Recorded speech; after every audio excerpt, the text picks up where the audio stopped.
Well, salutations, everybody. What's crack-a-lackin'? How is life treating you on this fine Tuesday afternoon, if you don't mind me asking?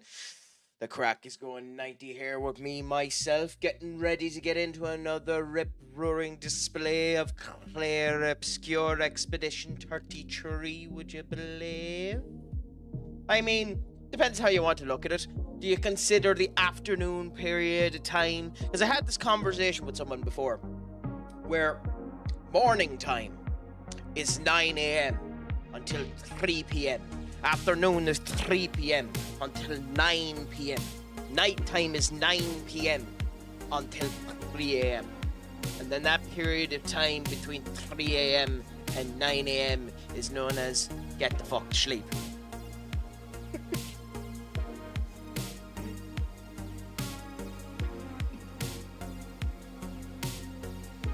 So it depends on how you end up setting up your afternoons. But I suppose I could say good evening to all of you infidelic scum. What's a crack-a-lackin', my friends?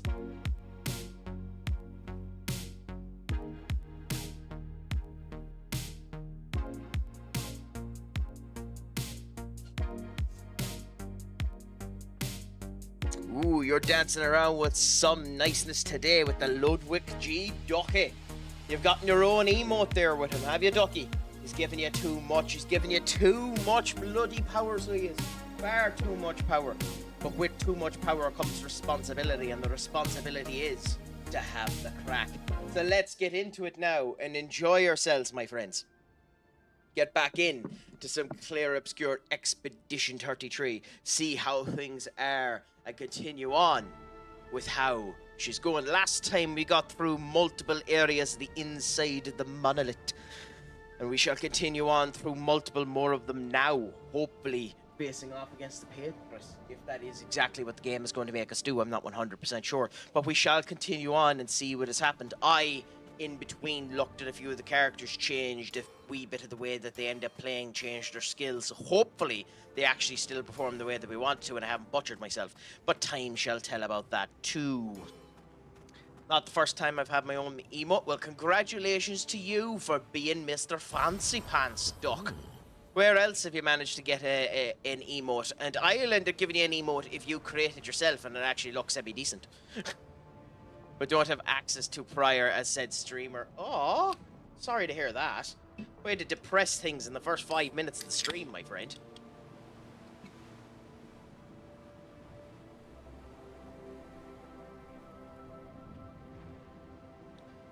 But with all that being said, how are you anyways, my friend Duck? Is it all going good? If you're fans of the Carabao Cup, I suppose you could be watching the most important... by the way, I'm pulling the piss with you, it's fine. You could end up watching the Wolves versus West Ham game, which seems to be fairly equal in its execution at the moment, even though Wolves have 5 losses in the bat. And we see how things continue to end up going. Huddersfield 1-0 up against Sunderland in a place that's probably surprising for some. And Burnley up against Derby, Preston up against Wexford, or Wexham, and we see how things are going. But for us now, we continue now with this dreary atmosphere inside the monolith now. I like the kind of cloudiness it ends up giving to itself. And even has little segments from the other area. Where we faced Renoir earlier on, the exit point had this kind of carved way through. So it's interesting to see that it's being carved out here as well. Like, this looks awesome. And then it ends up having the gradient look to it as well. Me wow, my friend, what's a crack-a-lackin'? How is life treating you? I'm loving this game with an absolute passion. I will say the one thing about it is the plot hasn't even started yet, which is hilarious. Most of the actual plot that we have been given thus far has been kind of in stretches and bounds, so I don't actually 100% know what's going on, but I love the looks of it, and will continue to go on with it myself. And what about you? How is crack treating you? What have you been playing yourself for the last wee bit? Renoir there sat with her husband, I suppose.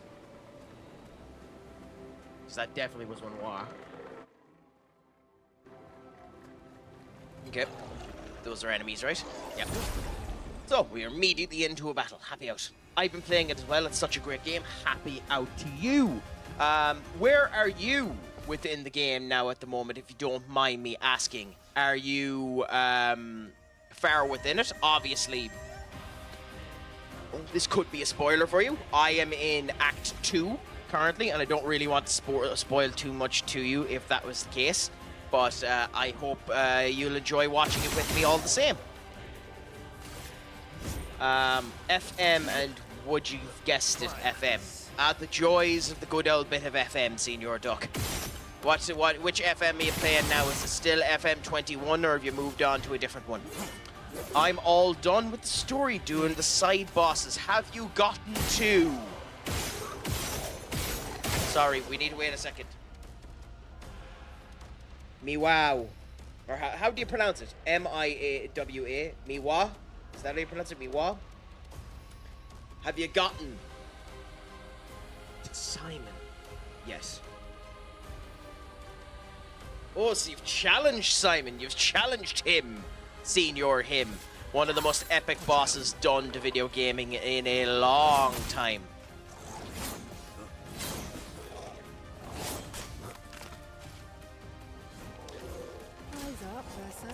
Okay, casting projectiles. Okay, so my timing is just atrocious. I'm kind of stuck on him, sadly. That's not something to be sad about, my friend. That boss is epic, to be honest. And it's just a matter of making sure you have the right setup. There are builds that are specifically designed in the game just to beat him. You see them on TikTok the whole time. It's actually kind of hilarious to watch. People go up against Wenhua. Or not Wenhua, fucking Simon. What type of build are you going for to try and vanquish the big horrible pain in the arse? Interesting. Okay, so we know that there's an SKA here somewhere. I can concede, Crack, that you were correct. Bruno should never be putting it again. Well, whatever. He will be, so we have to get used to it. Unless he's sold. Yeah, I know. Bloody hell. Impossible. So, by the way, Miwa, if you don't mind me asking, what is the boss that you've enjoyed the most so far? Obviously, I haven't gotten to many of the side bosses yet. I haven't faced off against the big buck in the ocean there that gives you the second attack. And I haven't faced off against the guy in the sky because I don't fly yet. But what was your favorite boss that you faced off against? I've been doing Machine Gun Mael, which is fun. Interesting! There's a Machine Gun Mael variant. I'm surprised by that, because all of the machine gun variants I've seen have been of this big boy. Facing off against people.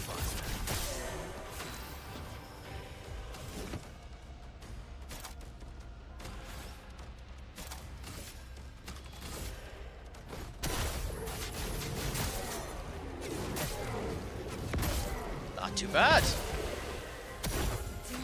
And I'm guessing Mael is your favorite character, is she? Or do you have a favorite character yet? Oh well. Okay. Eyes up,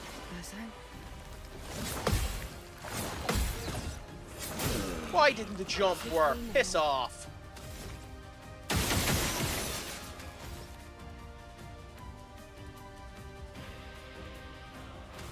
No, whatever. I'm not getting into that argument with you. I don't think he played that bad, and I don't think he was I think he should have been subbed off, but there was nothing wrong with him.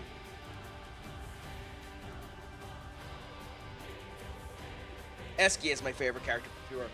Yeah, but I feel sorry for SK, Miwao. He's empty of wine now. Here's your card. I've only gotten through that scene. He's empty of wine now. That's so annoying for the poor guy. Okay, I'm just trash. Hopefully they fill him up with wine again. But SK is absolutely hilarious. Him and his friend always fighting over the rocks is absolutely gorgeous. Play a second time. Okay. I need to figure out how this works. Low damage. Plays a second time. Kills non-boss enemies with less than 10% health. Okay, whatever. Well, I'll worry about it later on. Francois! Yes, that's his name. Francois. Does Francois ever get his rocks back, Minois? Or can you spoil that for me? Is it okay to spoil that bit for me? Does he ever get his rocks back?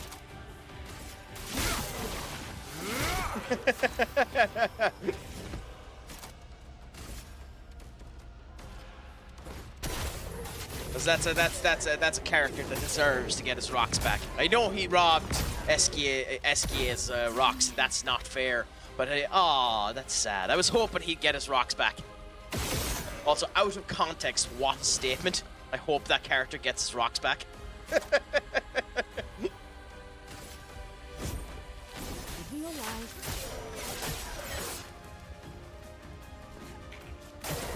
Thank you so much for the follow. You are a gentleman and a scholar. And I finally get to know how to pronounce it. Well, I say that without knowing. You are an individual and a scholar. You haven't informed me whether or not you are gentle in any way, shape, or form.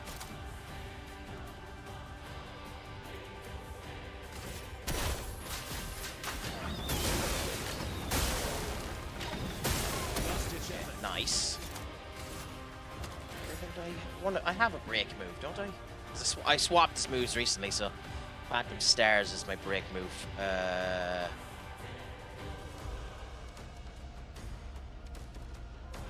Medium hit for each free aim shot this turn. Oh yeah, so that's actually the best thing. 1, 2, 3, 5, 6. This will kill him anyway. Yeah, but because of the way I have him set up, that's sound. So cool. I need to be careful with the way I end up doing this. I'm still working on these builds. I ended up taking them online because these are meant to be some good builds, so we'll see. I'm a bit bad at building stuff, so we'll see how it ends up going. So bear with me while I go through some teething issues, my friend. But what type of games are you typically into anyway? Is Clair Obscur your type of game? Is RPGs your type of game? Or what would you normally end up going for, my friend? An advantage. I love these type of games. And the description I give for this one, which some people have a problem with, is I call this harder Paper Mario.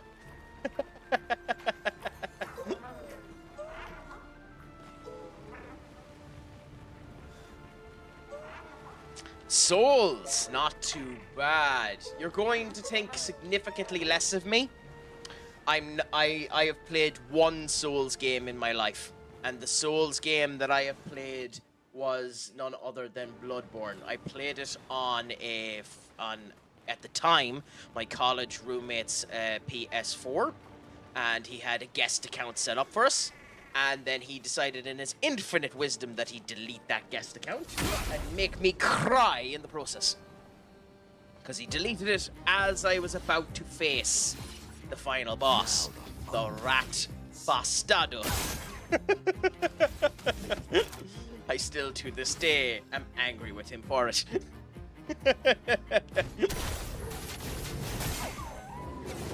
The last console I purchased was PS3. I have been a PC gamer ever since. So maybe at some point, PlayStation will be nice to me and end up releasing it as a PC game. I don't suspect that's going to happen, but a man can dream. Okay, so that brings us up to that. Go. Oh, missed. One. Okay, and now follow-up should work. No, okay. I guess the idea with this one is to just dodge it. Maybe this is a Butang where you have to get the counterattack.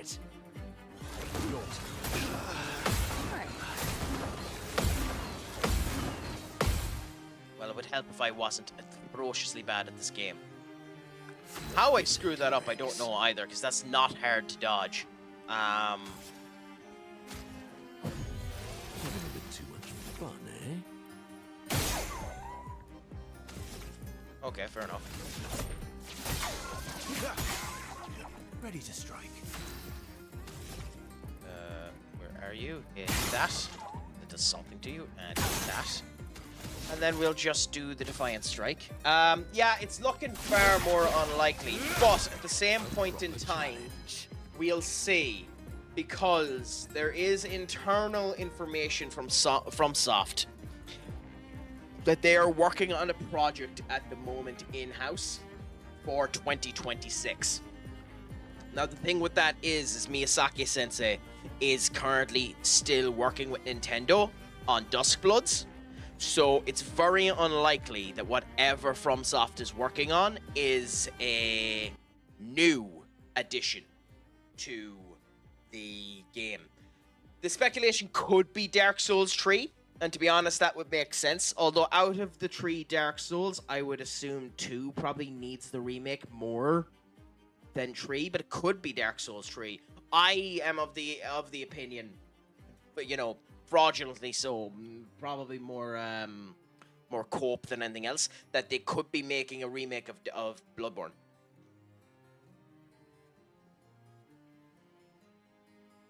And they're working on Bloodborne while he works on the pseudo sequel in Duskblood, because that's basically the art style that Duskblood has gone for. It's gone for Bloodborne, but you know, Bloodborne but Nintendo. So that's the reason why I think they might have gone Bloodborne. Now, I've no reason to think that, mind you. It's complete and utter copium. But let a man dream, for Christ's sake. Of course, it could also just be another clone, another Elden Ring bloody situation, like another one of them. But we'll see. Like, to be fair, the Switch needs something. And I don't mind them doing it so long as you have your other stuff coming out as well. Because like Nintendo's always going to end up doing that, and they've had the bad end of the wicket for a long time with companies just refusing to do stuff for them. Now it's Nintendo's own fault for putting out piss weak machines. But at the same point in time, we'll see what ends up happening, you know. 4, so we need 4. But we'll see. It mightn't even be that good of a game. I have a feeling it's going to feel a lot more like a Code Vein than an actual Dark Souls game. Now, maybe that's not a bad thing, depending on what you're looking for. But time will end up telling how that ends up going as well. Okay, let's do Plentiful Harvest. Okay, mainly for the AP, cool. Tank now, it applies Dizzy. Okay, I don't think you can dodge that, can you? I don't think there was a dodge for that. If there was, I didn't see it. Anyways, attack you. Back you. Back you. Back you. We should be able to kill him in time.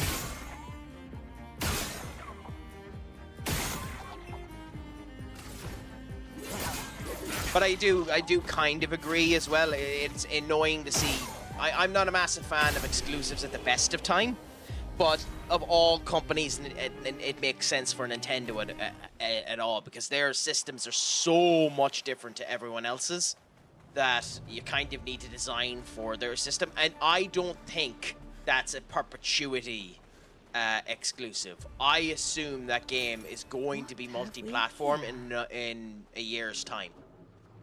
I guess this is the way we're meant to go. Fair enough. So we'll see that. But that also could be copium as well. I am an optimist at the best of times. Ooh, this is cool. This is very cool. I have no idea where it's sending us, but this is very cool. Okay, so we have another mine. That is insanely ominous, I suppose is the word I look for.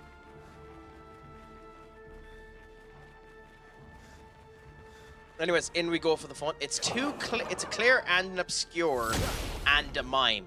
And it's red. Oh. Oh.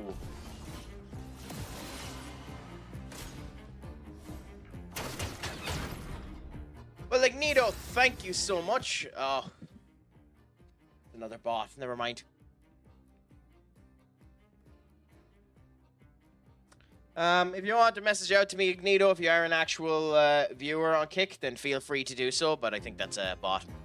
Anyways, we have a crap ton of shields, so we definitely go with Chevalier Piercing, because with 8 shields, even though he's still in his defensive mode, this should do some damage to the mine in theory.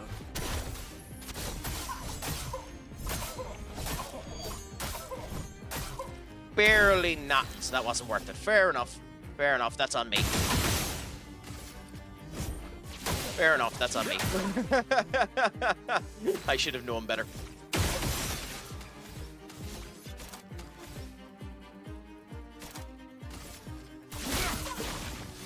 Okay, cool. Hand-to-hand combat, we need to dodge this. Cool, and then that should bump up its break meter a good bit. Cool. Breaking him is probably more important than worrying about the Clair or the Obscur, but...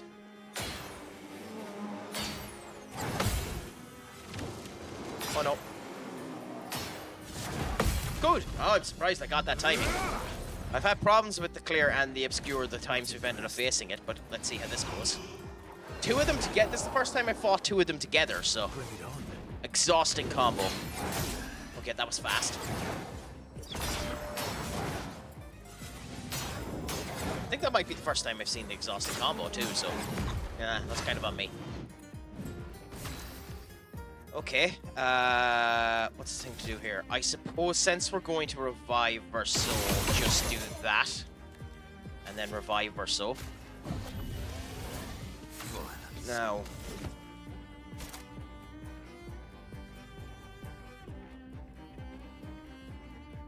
I think we have to do this. Try and break him. Or build it up anyway to break him. Cool. So Verso should be able to break next turn. We gain 5, so we can do 1, 2, and now attack. And now do the break with Phantom Stars. And this should break him. And we'll see what ends up happening there. This should work out for us. Wish us luck.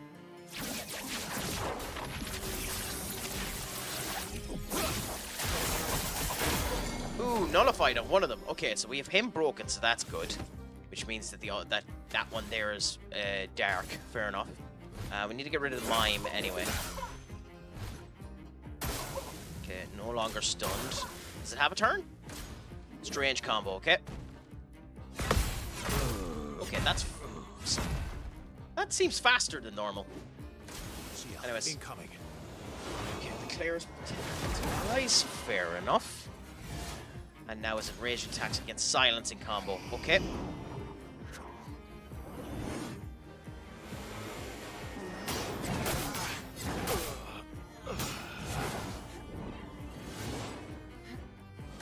Well, I done that horribly.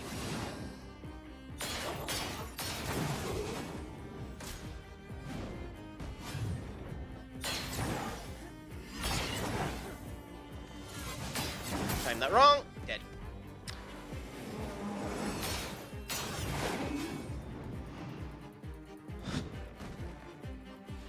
Well, I'll try it, Skull. I can't promise it. We might need to change the team and bring Luna in for this, just for the Genesis. But we'll try this again.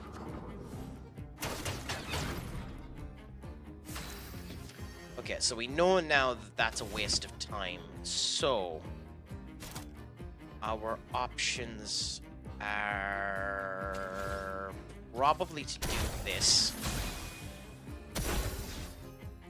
Then go 1, 2, 3, and attack him. Okay, which is good. Then we can do the Phantom Stars again. And hope that the breaking amount still hits right. It didn't, so that was a mistake.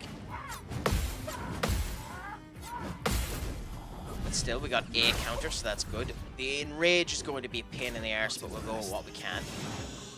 Weaken state. We got the dodge, nice. And Bring it on. we probably should have changed Mononoko's weapon before we came, but still, okay, they're raged now, so they get 2 attacks. Exhaustive combo is there.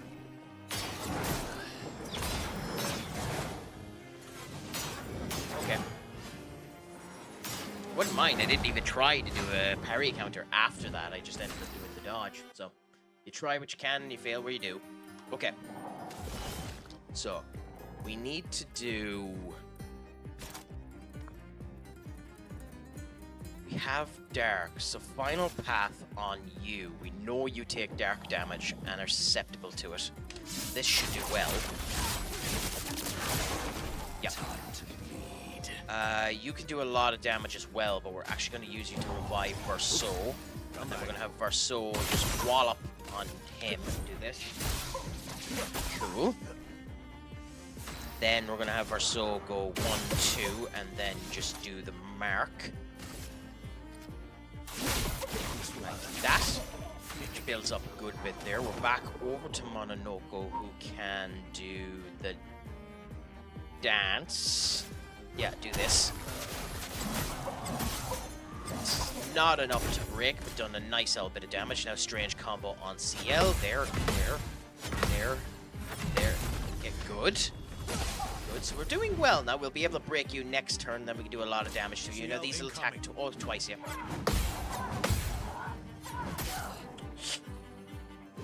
Damn it. So we get through 3 attacks of these now. Silencing combo. Okay. Up and then turn and click. There. I say a click, but then I fail. The joys. I hope you start feeling better soon, Skull. It's never nice feeling sick. So it might be better to ignore the mime, because we know we can do damage to the mime, and just focus on getting rid of the Clairs. Clair and the Obscur. The Obscur is probably more important to get rid of than the Clair. So, let's see. Random damage, ice damage, heavy damage, rake. Yeah, I think we attack you with this, which will do that. Nice. And then we have Verso attack exclusively this by doing that, and then go with the attack. Ooh. We have Verso come back again and then do this. 1, 2, and then do the Divine Strike on you. Not enough damage. Okay. That's a counter, but no damage to him. That's fine. Now, unfortunately, these two are getting their turn anyway, but we'll try and kill one of them as faster than we can. Does the attack, which is there. There. Cool. And that's sent back at you. Nice bit of damage. Now does the enrage, which is a... Oh no, weakening stance. Doesn't enrage him. Okay. Cool. And a nice dodge back. I'm shocked he didn't do the enrage. Oh, that's awesome. Okay. So because he didn't do the enrage, we target you there. Oh, you aren't weak to null and dark at all. All of our moves we do on you are dark. So...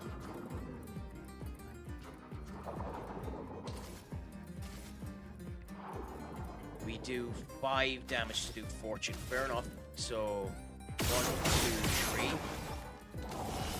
And then we'll do Fortune Fury on Verso. Nice. We then don't have enough to do the Chalier. I actually think, considering we have max power and we want to get rid of him before he does the update, we use the energy tint here. Baseball fan 2025, what's a crack-a-lackin' with you? How are things going? A member of the fan club of the greatest sport America has ever seen, in a sport I've never been able to understand. But what's the crack-a-lackin' with you? Pleasure to have you in. Thanks for the chat. You're a pleasure to have you. How is your Tuesday treating you, my friend? Don't mind me asking.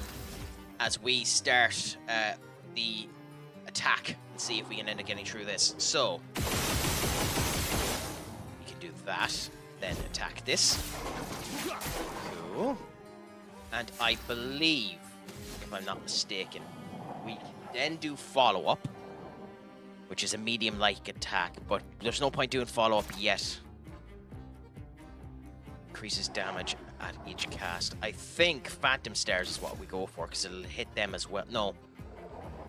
No, screw it. Go for Defiant Strike. Pretty good, bud.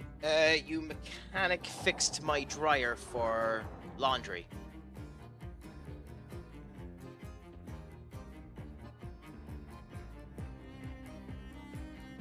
That is an interesting statement, but fair enough. Happy out. It's great having a dryer for laundry. I'm in Ireland, so I need it.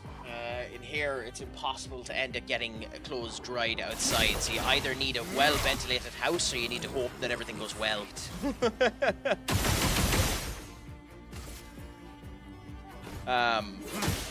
It's actually probably what people should end up looking into now, is going into trades like mechanics. It probably is the right move nowadays, as opposed to like STEM or the arts or anything of that description. Having a trade is probably the way to go. South Park made the joke about it, but they're probably right. Okay, silenced combo. Click.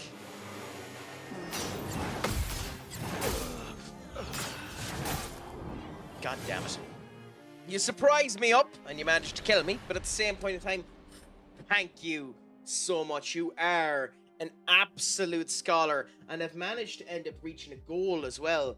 10 subscribers. I'm absolutely shocked. I don't deserve this, but thank you so much for the subscription. I genuinely appreciate it, my friend. And I'm glad to hear you enjoyed the AEW show as well. Brilliant to end up hearing. It's an interesting kettle of fish doing anything in Ireland, baseball fan. Because the weather ends up changing the effects of absolutely everything you attempt or want to do. It's funny in a way, to be honest. Okay, we have to get rid of you. Do that. Cool. Where are you from yourself, if you don't mind me asking? Or don't answer that if you feel like you don't want to answer that. Yep, it's been gone. It's been gone there, Senior Up. I got there before you ended up stating it, but they're riding in on your fun, riding in your coattails.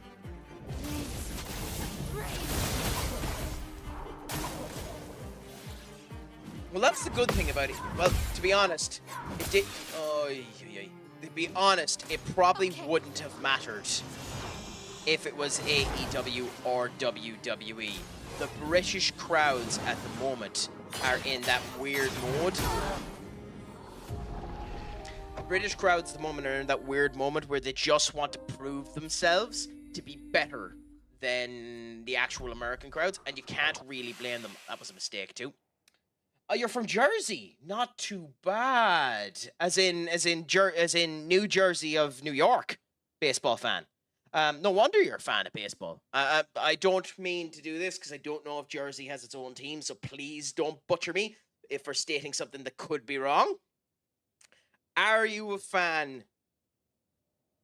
New Jersey, not to be confused with Jersey Channel or Jersey Shore. Are you a fan of the Yankees?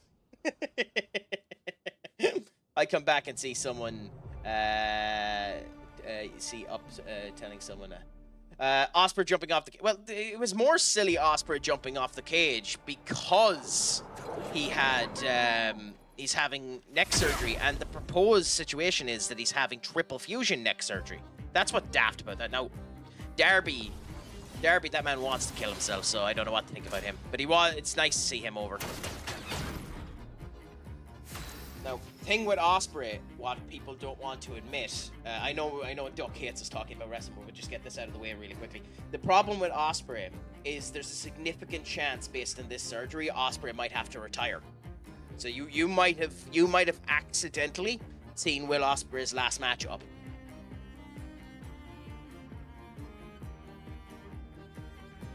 do you think so, Up, that Jersey Shore is better than Geordie Shore?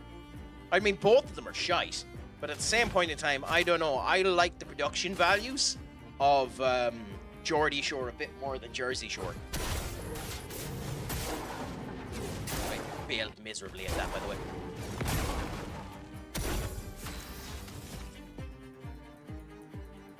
Yeah, well, that's kind of my viewpoint of it. Like, that's my viewpoint. I thought Geordie Shore was better because like they're just good crack. Charlotte and Gary were always a good bit of crack whenever they were on screen, even though they're horrible human beings. But that's an entirely different kettle of fish.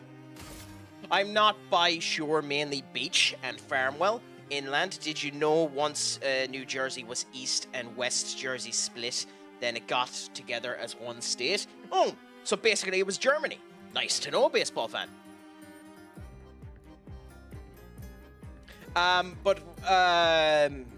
Would the example of where you're living be Charlie Sheen's house in Two and a Half Men? Because that's on the outer region of New York as well, so that could be it. Some guy off Geordie Shore fought Floyd Mayweather. Yeah, but Floyd Mayweather would end up fighting a fucking wet bag if it would make him enough money. Not impressed.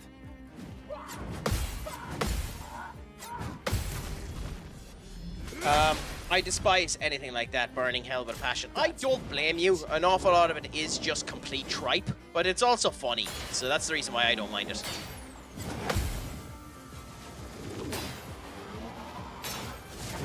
Like, the amount of people into Love Island is bonkers. I have absolutely zero interest in that show, but I understand why people enjoy it, and fair play to those that do. You know, you have to have your own enjoyments. Screw what others end up thinking. So, you know, to each their own. I'll never understand it, but to each their own. Oh, I am beyond excited for Paris. Up. I'm going to Clash in Paris, the WWE event over there, so I can't wait to end up seeing it. I still need to plan what I'm going to do in Paris. It's the same situation as when I went over to Manchester. I'm kind of going off the cuff of my pants and not knowing what's going to do, but I am over there for a couple of more days, so we'll see what ends up happening. But I am really looking forward to it, although I will say, WWE, you rat bastardos! Why isn't Stephanie Vacour on the goddamn pay-per-view having her match to replace Naomi as the champion? And why isn't Dominic Mysterio and AJ Styles on the pay-per-view? Well, I know the answer to the second question is because AJ isn't winning. But why? I know I'm going to the Raw as well, so it doesn't matter, but still. I mean, the thing about that is, it's very easy to say that the European fans are better than the American fans, but the European fans also don't see it enough, so they have a reason to be loud. They want to end up having the show come over a lot more, so oftentimes the European crowd, even for a crap show like Monday Night Raw, sadly, will end up being really, really loud for a crap show just to get the show over, you know, just to get them over and get WWE back to the area. Like that SmackDown that was on in the Tree Arena wasn't a good SmackDown, and anyone that says otherwise is just lying straight to your face. It wasn't a good SmackDown, but it was so loud and over because they want to end up having a SmackDown there again, and well on them, they're right. It's just annoying that it wasn't a good show.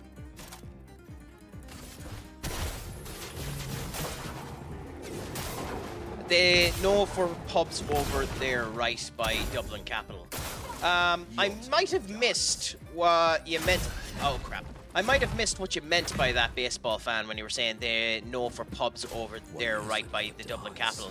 Is it just that region of Jersey is known for pubs, or you can't wait to come to Dublin to try the pubs? Apologies for the mistake. I think she's back, yeah. I think she's back indeed. She was away for a movie. She wasn't injured, so like it wouldn't be surprising if she was back. Sweet. You're Your gradient attack is Mighty Strike, Holy Damage goes to Almighty. Okay, well, we don't need that yet, so we'll Revival Tint him. Love Cena and Logan Romo. Yeah, I loved it too. Did you see Wrestle Talk posting photos with fans at Forbidden Door? I didn't I didn't. I like the Wrestle Talk guys, although they're awfully up their own hole. They genuinely think they're the best thing since sliced bread. And hey, when you're into the wrestling content and you're actually doing well, fair play to you. But yeah, it's nice to interact with fans. I was just asking because I don't really know Dublin and Ireland too well. So, Dublin... What's the best way to describe Dublin? So, Dublin obviously is Ireland's capital, but it's probably the overrated section of Ireland because it's everything Ireland is for about 1.5 the price. It has a good atmosphere to it because the Dublin people are good to everyone that isn't from Dublin. But a common trait of Ireland is that people in the county that you're in are fantastic to everyone who's not from that county. Now, there's a common trend that everyone outside of Dublin hates Dublin because Dublin gets everything. But as a tourist, yes, Dublin is a fantastic spot to end up viewing. And if you ever come over to Ireland, my recommendation is come to Ireland for 2 weeks, spend 3 days in Dublin, purchase out a van, travel up to the north, spend 2 or 3 days in the north, come down by Sligo because my hometown, spent 2 days here. I'm after spoiling something that wasn't meant to be spoiled, so you got something out of me there. Come down by there, then go by Galway, down by Cork, and then back up to Dublin and spend 2 weeks going around and just experiencing it because the vibes in the whole lot are brilliant. But there's great vibes in the pubs in the whole lot in Dublin. I highly, highly recommend it. Even though it is gargantuanly expensive, you do at some point have to go to Temple Bar as well. Someone had a sign with the SpongeBob meme and it got taken off of them. The other, that's not that surprising. Everywhere is kind of mean about taking the signs off of them up. Ollie Davis is publishing a book next week. To be fair to Ollie kind of deserves it. He's a good bit of crack. And very good at his diction. It's just a shame that when he was there, Adam Blampier ended up putting all of them to shame.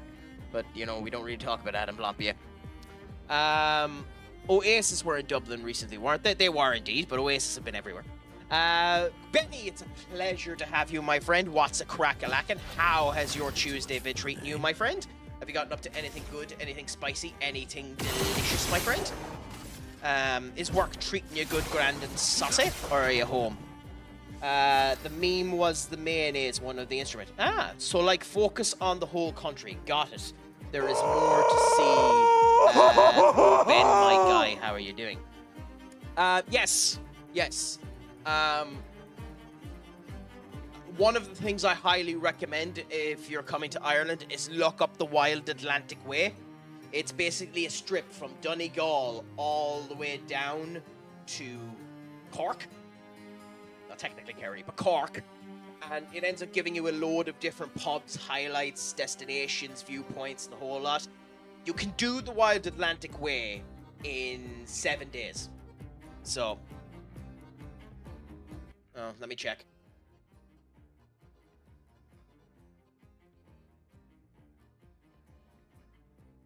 Yeah.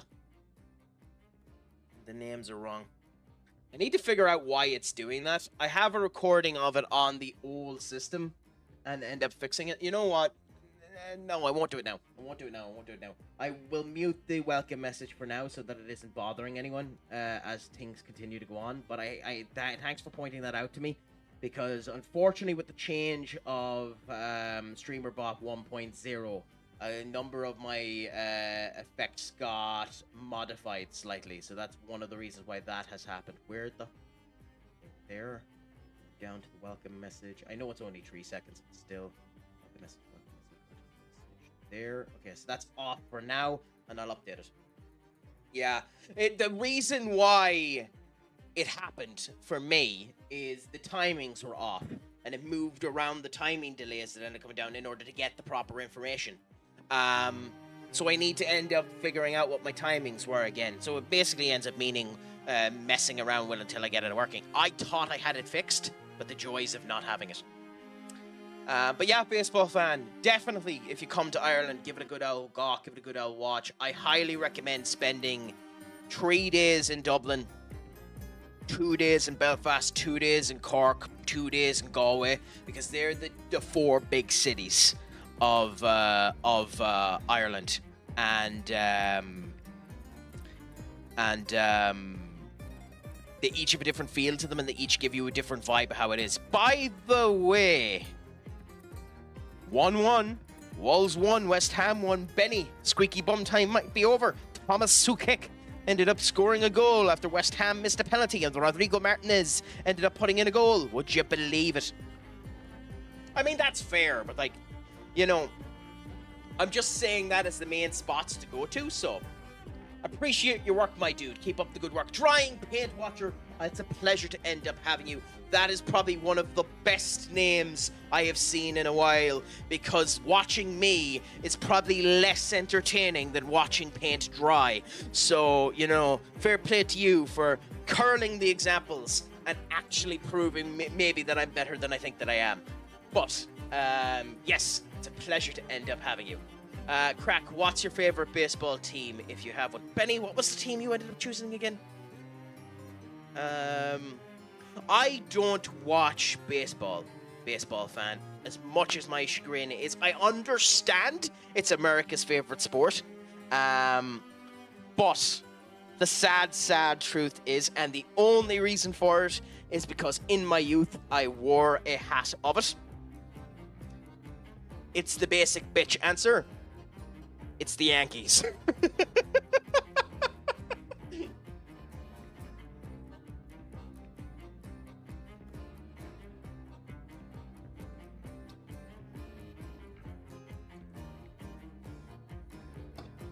Now, with that being said, too, I actually did watch Moneyball, and I liked that movie a lot, so if the timing wasn't so disastrous and I actually was drinking again, I might get back into watching baseball, because the actual atmosphere of a baseball environment is awesome.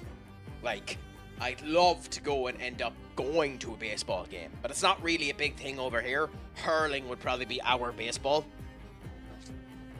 It's just unfortunate that the GA's 10 years behind absolutely everyone in terms of productions. But yeah. Well, that's streaming rights. Unfortunately, it just ends up going ever. Would it hell be cricket? Kiss the right end of me left arse cheek up. Cricket can go and piss off. Although the Ireland team isn't bad. You know, the funny thing about cricket, actually, is one of the reasons why Ireland has gotten so good at cricket is because of the amount of Indians we actually have over here.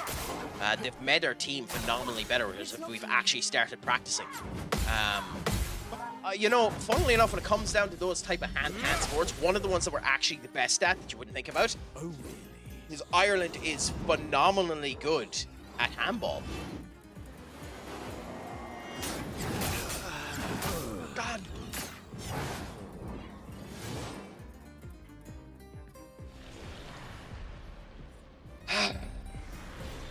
We won't comment. Yes. Oh, like rugby is our most popular sport, without a shadow of a doubt. But the reason why rugby is our most popular sport is it's the sport we're the best at. You know, one of those situations if we're winning in rugby. Like I think we're still ranked 1 in the world for rugby. I think. Maybe the All Blacks have taken it back, but I think. That's sacrilege up to even end up stating that. But yeah. What type of handball? I haven't a clue. I haven't a clue, Skull. I can't even tell you. At least you treat them correctly, unlike the Scottish cricket team. I mean, yes. Yes. Yeah, I was going to say it is. Well, rugby's just a good game. Now, to be honest, I do think we could end up taking a couple of examples off of American football and maybe patch up our players a bit more. Like rugby players are bloody warriors. They're army men. They're willing to go to war. In fact, it's almost impossible to see a professional rugby player who doesn't have their ear bitten off. And I literally mean that, bitten off. They'll have chunks of their ear bit. because of them doing that in the middle of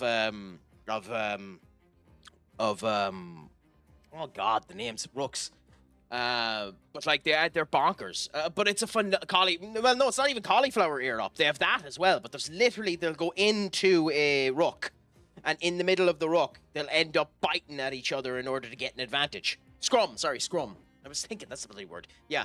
And they'll end up biting at an ear in order to get them out. There's literally been a case of New Zealand, well, not a New Zealand, the Samoan team, and it's not Samoa either, but it's one of those isles there. Maybe it's Fuji.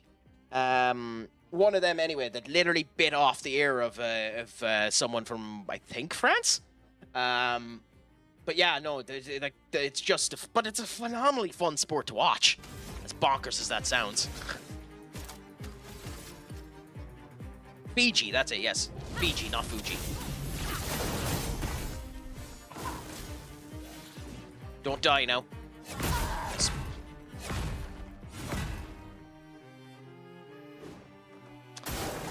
No comment. No comment. Ready to obey. I'll tell you. I'll give a comment on that in a second. Okay, so the Rampage Jackson thing annoys the bollocks off of me for one reason and one reason alone. Rampage Jackson's son, Raja Jackson, is not a fucking wrestler. He's not a wrestler. Do not blame that on wrestling. He's not a wrestler. The wrestlers tried to make a shoot promo from a celebrity recording behind the scenes at a wrestling event. Rikishi is a goddamn simpleton for letting him into the ring. That's on Rikishi, and Rikishi should go down for it. Okay? It's on Rikishi. It's on Rikishi. It's on Rikishi's bloody wrestling corporation. It's not on wrestlers. That asshole deserves the full extent of the law to be thrown against him. Rampage won't be able to get him out of this, but that's atrocious that it's being blamed on wrestling and wrestlers, and Rikishi should feel ashamed of himself for A, not stopping it, and B, not helping the authorities with it. That's all I'll state on that statement, because that pisses me royally off. Oh, people were blaming wrestlers. Yeah, it's just wrestling mentality. Wrestlers are just vile pieces of scum that end up doing this type of crap. Because wrestlers are horrible, horrible individuals that don't know any better. Yeah, people were blaming wrestling.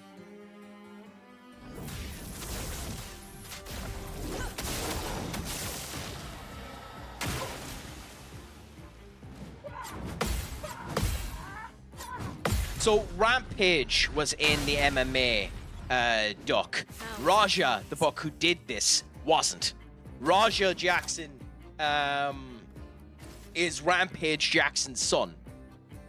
So Raja Jackson never touched the MMA. 25-year-old shithead who was overly spoilt by his father, and just a horrible situation in and around it. Anyway, I think I missed something from At Least You Treat correctly, unlike the Scottish cricket team. By the way, I want to ask you about that, Drying Paint Watcher, if you are still here. I haven't heard about the Scottish cricket team doing anything. What did the Scottish cricket team do to their players? Because I haven't heard anything about that, if you don't mind me asking. Because that's interesting. That's something that could have ended up happening. I legitimately hadn't heard about that. I'll do it. A strange combo. We need to dodge this now. Cool. We done okay there. Now our big problem is getting the break, but +5 per hit. I think we do hell, even though Rockside can do the break. We need to get up the brakes. Let's do Rockslide. Okay, cool. A lot of people are saying he should go to... Of course he should go to jail for what he did. Holy crap. It's not even that. He was knocked out before he ever started wailing into him. If you watch the image of Raja. The wrestler was knocked out before he ever hit the ground. And he was 100% knocked out at the first hit before the goddamn 26 hits.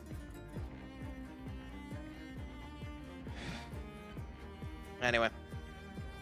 Did you see the Yankees game? They won 10-5 against the Washington Nationals. I haven't, baseball fan. However, and this is what I'll end up allowing you to do. If you want to, join the Discord, and in the general crack or one of the viewpoints in there, post a link to some baseball stuff, and I'll start looking at them so that we can have a conversation about it the next time that we end up coming live. And I will have a gawk at some of it and end up seeing, because I like the game of baseball, but I'd be brutally honest with you, I have watched next to nothing of it. I couldn't tell you a single baseball player. I couldn't tell you anything about that. I love some of the American movies that have been made out of it back when you could end up doing cheap pieces of piss. Because prodigy movies about kids being good at baseball are filled the heart, like the cockles of my soul. It's kind of like those really, really bad romance movies. They're just really, really good. But if you want to do that. And the next time I'm on either in this one or Benny's chat, I'll end up having a conversation with you about it. I have a conversation for you, Crack in the chat. Has anyone seen or read Game of Thrones? Okay. You're going to think significantly less of me for this statement. I've had multiple aspects of Game of Thrones spoiled on me, but I have neither watched nor read Game of Thrones. I have neither watched nor read Lord of the Rings. I have neither watched nor read Star Wars. And I'm a goddamn nerd. Still know stupid amounts of information about all three, but I have never watched nor read any of them. The Scottish Cricket Association was found to be institutionally racist. Something along those lines. My problem... I don't blame you, Drying Paint Watcher, for that. I don't blame you at all for that, to be honest. I hate those type of statements because I can't say anything about it without knowing about it, but if that word racist is used quite easily, and I'm not saying that they weren't racist, they more than likely were, but I'd need to search up and actually find out what they did before I'd be willing to say institutional racism, because institutional racism in the last 5 years was thrown around like a bloody catchphrase. In certain cases, there definitely was institutional racism. In other cases, it was just being mean. So I can't comment on it because obviously I don't know about it, but I will look into it. And the funny thing about it is the Scottish are a brutal people anyway. Like, they're not in terms of, like, brutal as in mean, but brutal as in honest. They're kind of like the Dutch. Speaking of brutal, when I was in Thailand, I had a Dutch person come up to me and turn around and says, you know, you look ugly and you have a bad personality, but I want to go on a date with you. So, you know, there's brutal for you. Goal 1, 2, and 3, Pogs. I'm not sure what that's related to, Duck. You'll have to let me know. They 71-60, only like 21 games left. Not too bad. So the Yankees are doing well this year, aren't they, baseball fan? Because that's interesting if they are. Because they've been on a bit of a downward spiral lately, haven't they? Alright, Crack, I will look into it. No bother. Apart from the spoilers. Oh, I've been spoiled on most of them. I rescind my goodwill towards you. I'm sorry, Trying Wall Painter.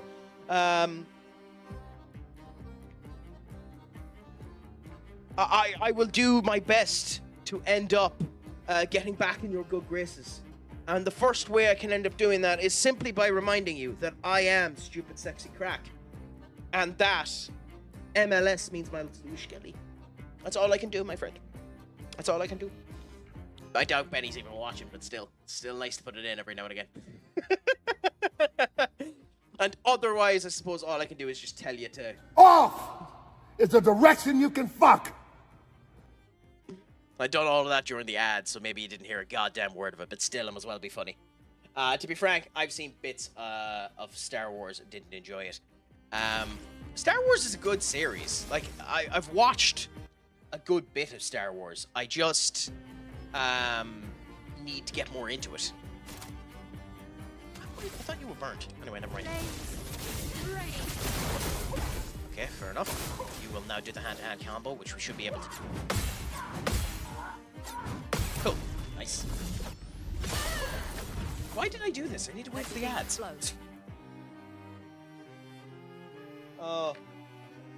I suppose while the ads are going, considering you seem to be able to hear me, Senior Duck, this is something you might enjoy.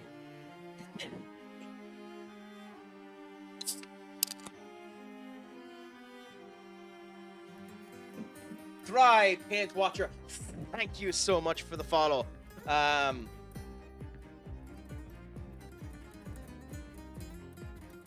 We're still one follower less than what we were when I ended the stream the last day. But it's a pleasure to see the numbers going back up.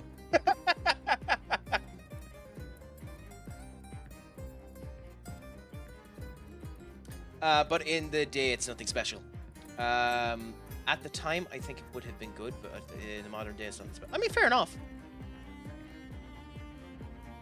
I mean, the thing with Star Wars is you have to watch Star Wars in a particular order. You have to be in the right mood to watch Star Wars. And you kind of need a Star Wars fan around you to discuss Star Wars, to enjoy Star Wars. So Star Wars is an interesting fandom. We need to do the break now, so we'll do Rock Slide. Oh, you're broken, so now we can end up winning.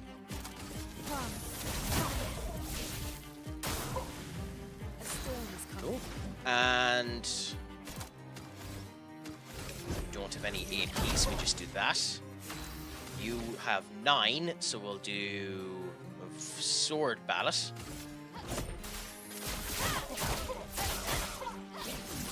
Nice! I was expecting that to do more damage, if I'm honest. Careful, my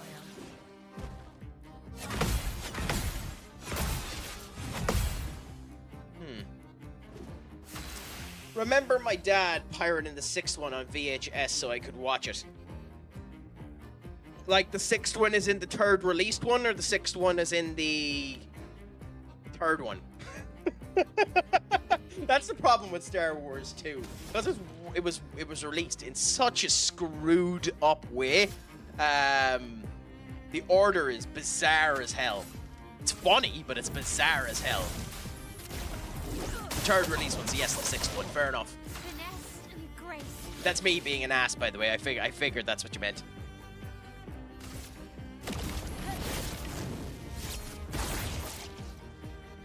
And ready. Okay. Ready to evade. Good. We'll get a good bit of AP back for this.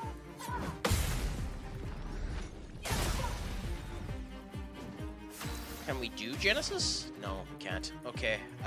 Do Elemental Trick again. God damn it.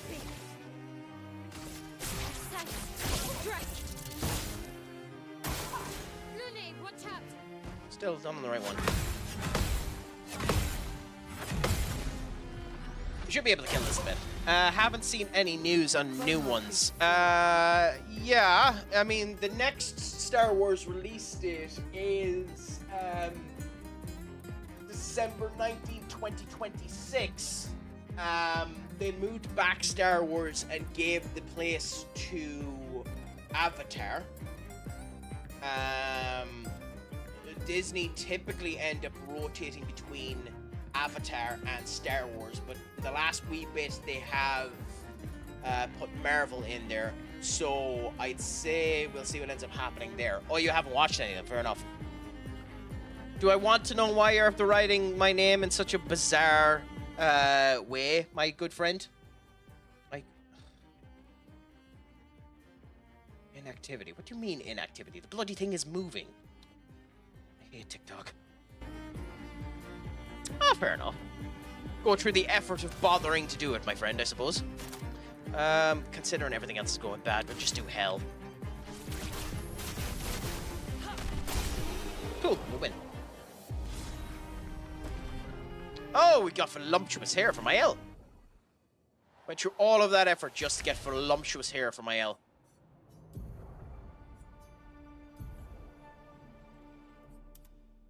It's actually not bad here.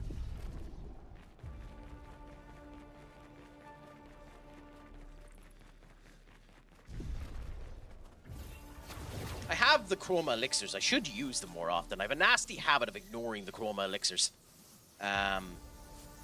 Need to let my... I mean, there's nothing wrong with it. It's just interesting. It does look like bot material, but it is interesting. Also weird that the BP... Like, is that Polish, that BP kind of look? Because I don't know what that's off of. Also, this is going to be an interesting fight. I think that's an obscure. I will target the obscure first, get it out of the way. Why aren't you...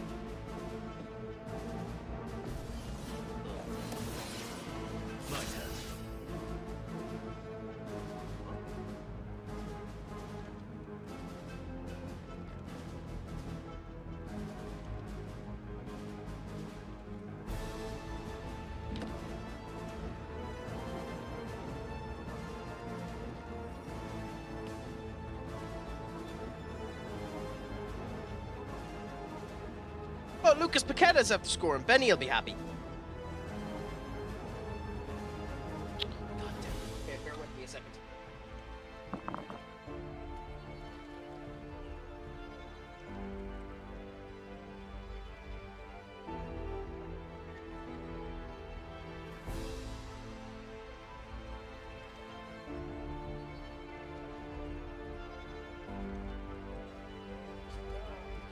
Putting up the technical difficulty sign for this, but bonkers that's after happening. Just after having another bloody charger just stop working on me for some reason.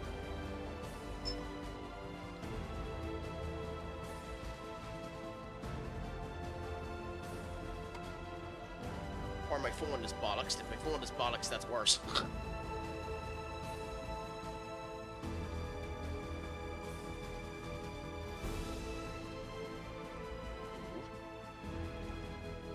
Shit.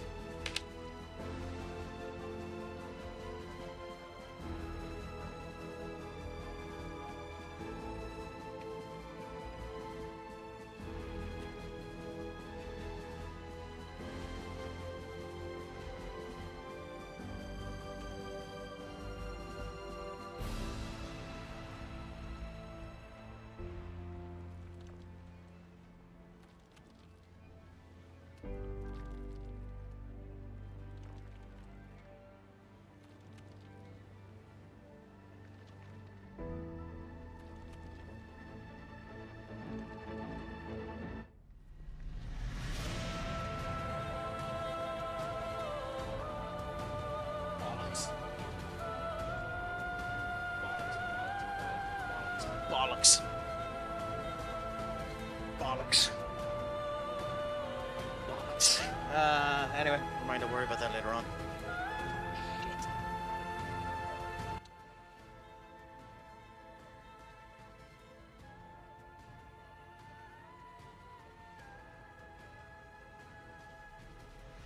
Bear with me now 1 second.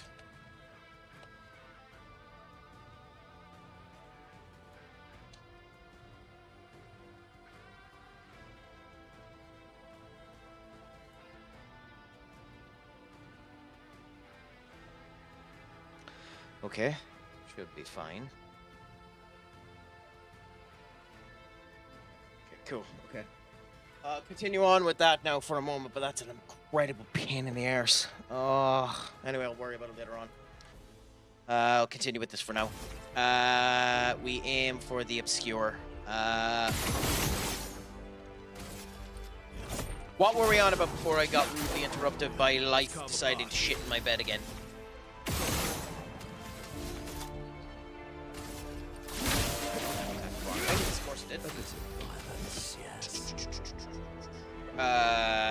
Static explosion, maybe?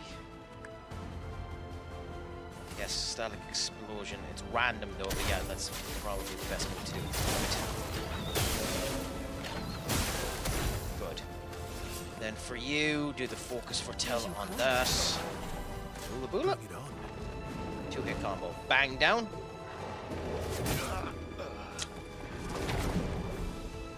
Bloody called it too, and then that happened. Joys. Weaken strike. Pause, pause. There. Oop, got that. Celtic got knocked out on pens by a team from... Oh, God.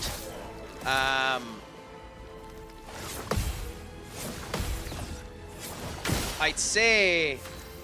I know it's... same way as my opinion with Amram is a bit, you know, sensationalist. I'd say that might be it for Brendan Rodgers. I'd say that might be the straw that broke the camel's back, because he's already already have been chanting sack the board. Now I know they're more angry at the board than they are at Rodgers, but at the same point in time, that could be legitimately him done and dusted with Celtic. I must say, I feel like the whole situation of Scottish football is in a weird place at the moment. Like, bloody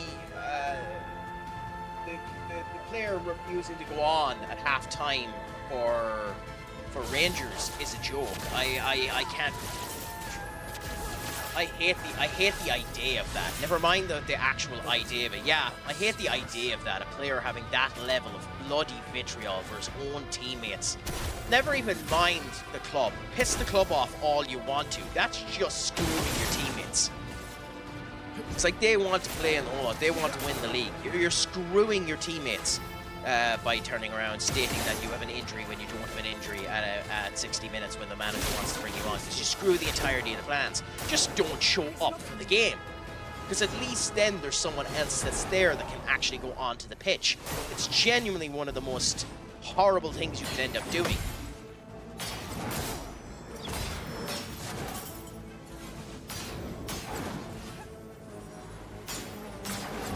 Time that wrong. Nice.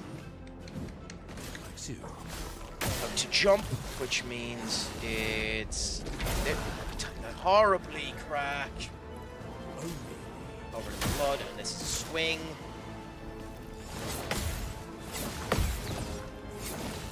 Don't. Oh, 3-hit combo, which means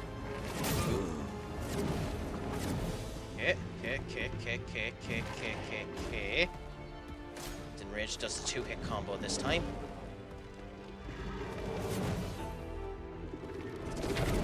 So, what was said was that he was fine during the build-up.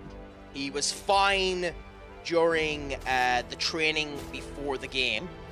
He was fine during the game, and then as he was training or warming up to go onto the pitch, that's when he injured himself.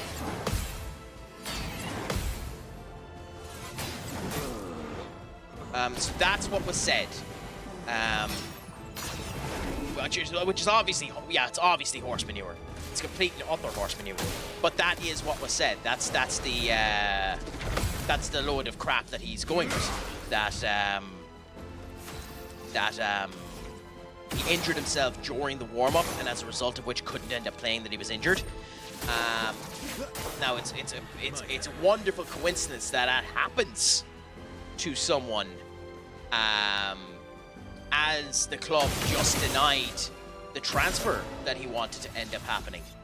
But, you know, what can you end up doing about it? I did see him wearing the ESAC shirt, and to be honest, at a house show, that's a brilliant thing to end up doing.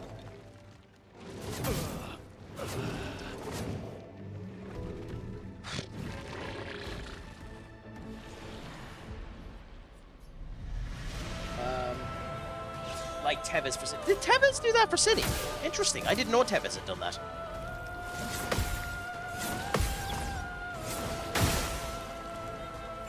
I know Tevez has done some ridiculously bonkers crap in his time, but I didn't know that was one of them.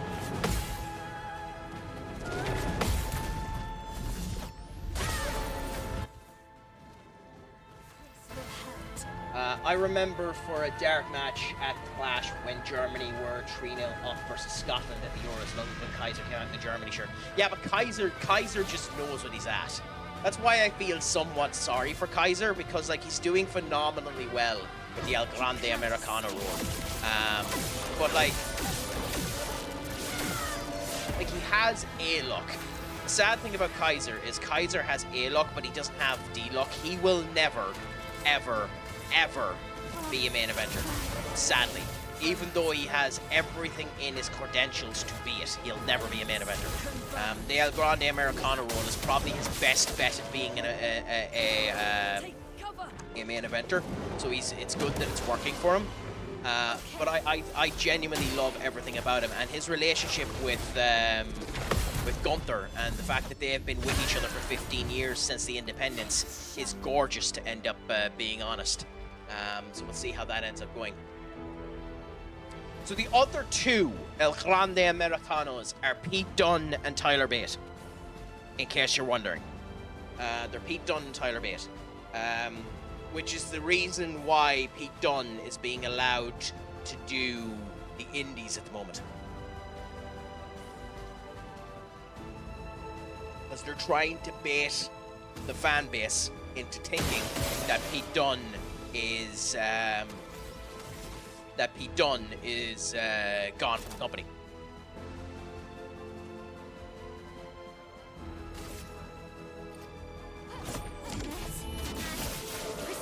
So yeah, it's Pete Dunne and Tyler Bate.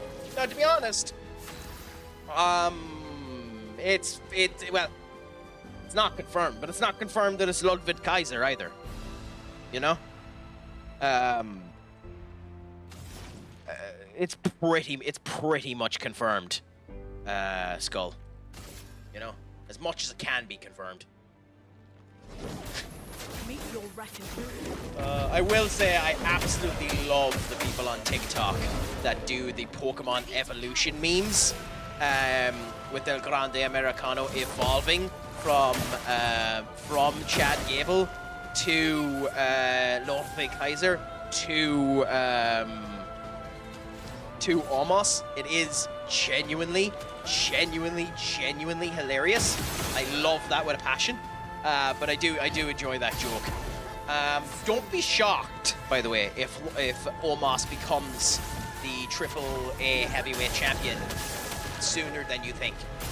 Because Omos done phenomenally well for himself in Japan, and although he is very rudimental in his movements, he doesn't need to be any more than what he is. That's what an awful lot of people mistake about wrestling. Wrestling is phenomenally simple. And the fact that he is a giant is all that you need to end up happening. It's not... So here's the thing, it's not that they hate Vikingo. It's not that they hate Vikingo. It's that they hate that Vikingo is champion. So before Vikingo was made champion there, and by the way, the only reason Vikingo is champion is because he was on AEW. That's a fact. It's not that they hate Vikingo, it's the fact that Alberto El Patron is an insanely smart man. Insanely smart man. What Alberto El Patron done before he got fired from the company, well, he's not fired from the company, he's under contract, but before he was basically ostracized from the company, was Alberto El Patron was doing work with El Hilo del Vikingo. And he was treating El Hilo del Vikingo like a jobber, because before WWE bought the company, Alberto El Patron knew they were buying the company, and he knew he'd be out in his ass. So he intentionally made Vikingo look like an ass, so that the people would be angry about it, and he'd have the potential to end up getting re-signed. By the way, Alberto El Patron is staying in that company and will be back. There's no ifs, ands, or buts about it. He will be back. Omos is still signed with WWE. WWE own AAA. So that is the reason. It's not Roman Reigns treatment. It's literally the fact that it would be the same as Akira Tozawa becoming the WWE champion. To give you an example. By the way, it doesn't matter anyway, because Dominic Mysterio is going to win it in 3 weeks' time in September, or he should anyway. Yeah, is everything okay with you, Duck? Is your granny doing okay? Is it all going grand? Not too bad. Happy out. Pleasure to hear that it's all okay. And well on you for checking on her as well, for being the person to do that. Oh, lovely. So it's not easy. It's not easy to be the person to do that. Ooh, weakness that will gained. help. 1 AP on hitting an enemy's weakness once per turn. We will give that to CL, I suppose. Why not? She's in the team for the time being. So... There we go. I just hope the reports are true that Liv is back next Monday. I mean, it doesn't really matter. She's not going to be doing anything.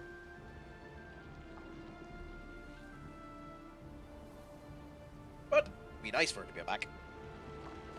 Anyway, let's continue on. So, we have a painting here, although there doesn't appear to be anything in it. So let's go up the cannon and see how things are going. She's not winning the title. There's not a chance she's winning the title. The next winner of that championship is either EO Sky. They'll either give it back to EO Sky, give it to Stephanie Vaquer, or they'll give it to Lyra Vicaria. It's one of those options. It's either Lyra Vicaria, Stephanie Vaquer, or it's EO Sky again. They know there's more money in Rhea Ripley chasing.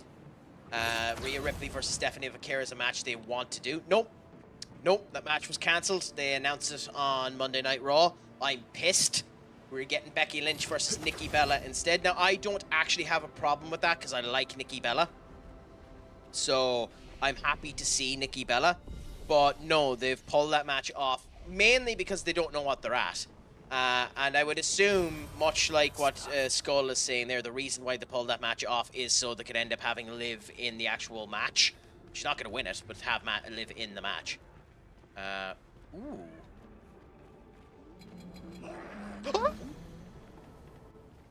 That legit scared me.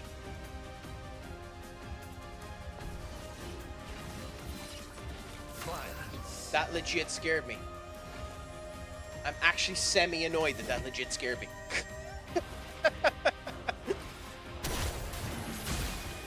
Anyway, let's see now. Boom. What's the best thing to do here? Probably, yeah, probably...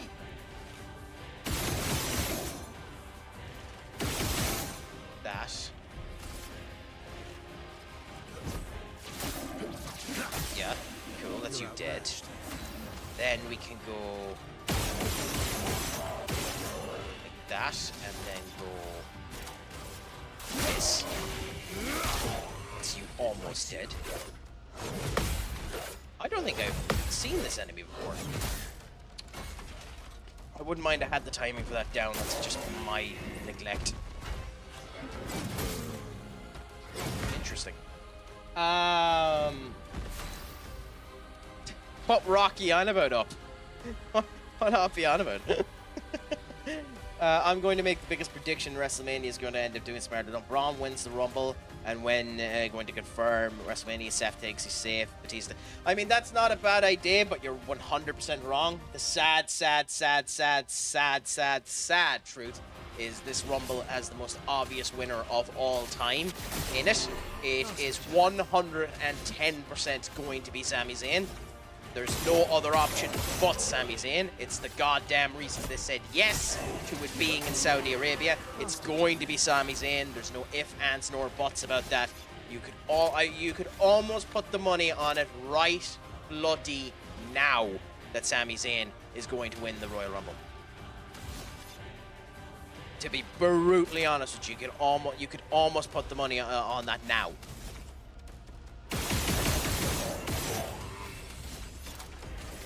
There's nobody else that fits for that particular Rumble.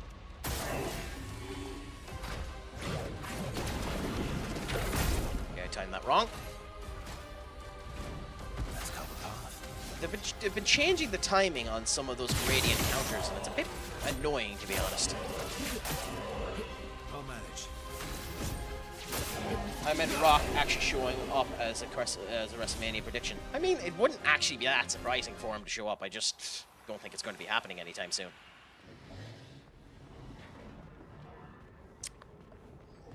Okay, so we need to come down here. There's more enemies. Are you actually coming up here? Okay. I don't know if I have a way to heal myself with this particular crop of people, but still. Is it officially the last match Cena on SMME is going to have no ads? I think I'll improvise. I mean, it's a Saturday night main event, so it's going to have ads.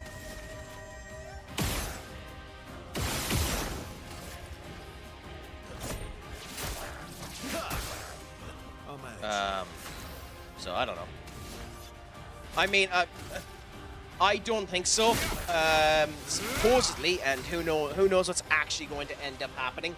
Supposedly, the plan is to keep Braun, Breaker, and Seth as a unit for 2 or 3 years, and then for Braun to break out. We'll see what ends up happening. By the way, here's a cheeky prediction for you that's probably going to end up being wrong. I think Bronson Reed is going to beat Roman Reigns in fashion. I die. No way. Oh my god, no way.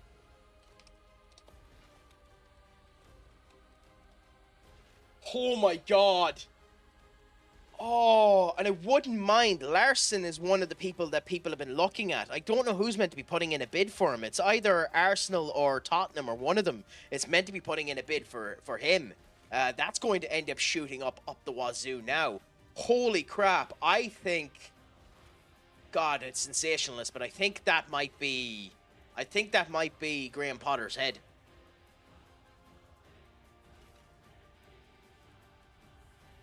I mean, it's a hard bloody game, that Wolves. You know, 2 bad teams in form, but still. Yeah, I heard there was multiple teams putting in a bid for him. Although I will say the funniest thing that happened there recently was the Como situation. Spurs putting in a €70 million bid for Vaz from Como. Them instantly rejecting it when next year City have a £10 million buyback. Like, Como are going to lose him for 10 million quid next year and refuse the 70 million this year. Maybe it's a situation of City just won't do deals with them if they won't do it.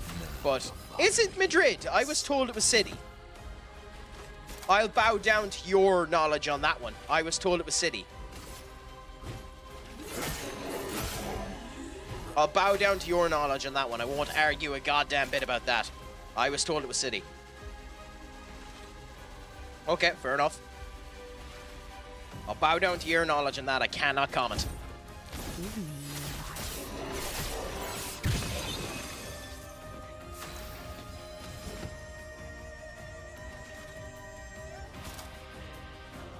I know either way, it's a 10 million euro buyback clause.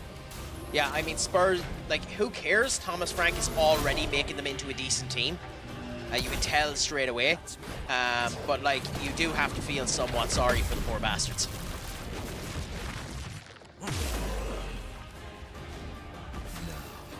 Well, the thing is,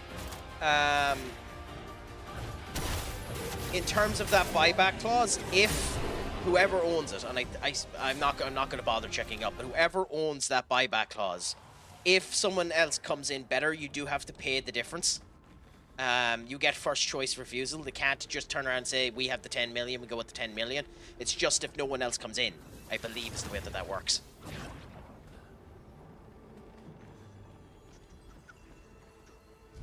I need to give some of these guys healing. Holy Good crap. stuff.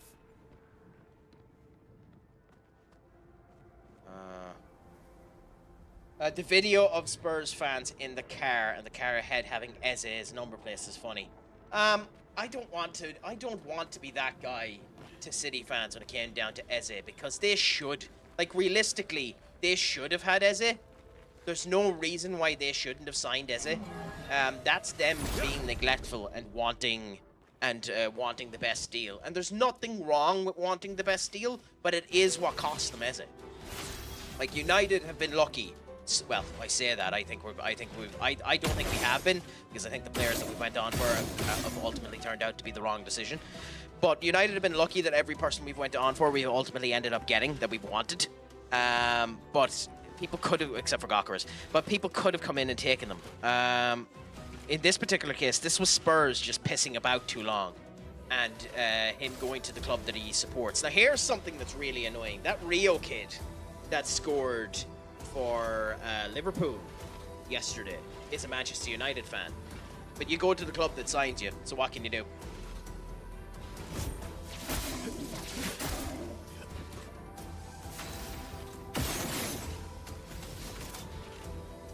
I think he was a Chelsea player too before he ended up joining Liverpool. Sweet.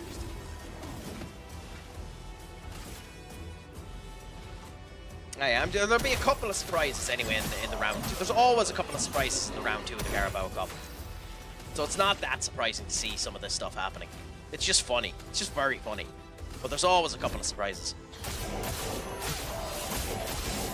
I expected that to do a lot more damage. Oh, really? Okay, the timing of that is weird. Franco Massantino is a generational talent.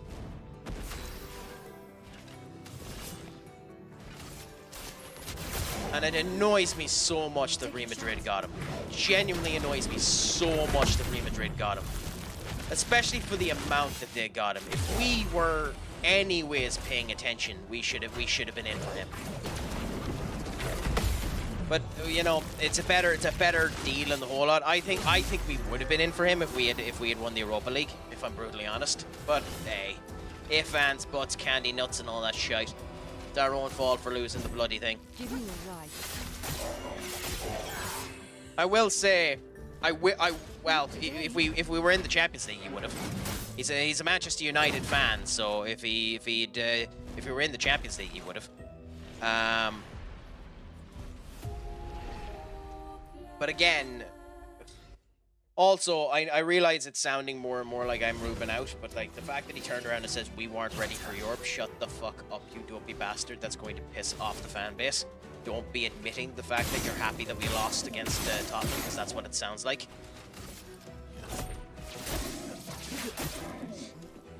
The more he comments, the more I think he shouldn't ever have a bloody camera in his face.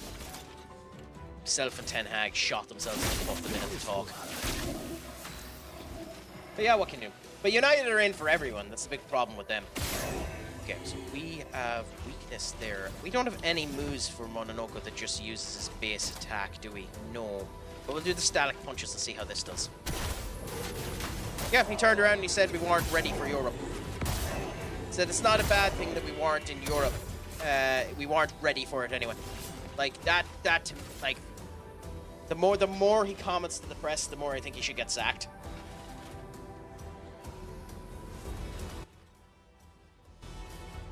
But is he starting to sound more and more mediocre the more he bloody talks? The tit. Oh, damn it, crack. Oh, I can't really comment, I'm mediocre. But hey.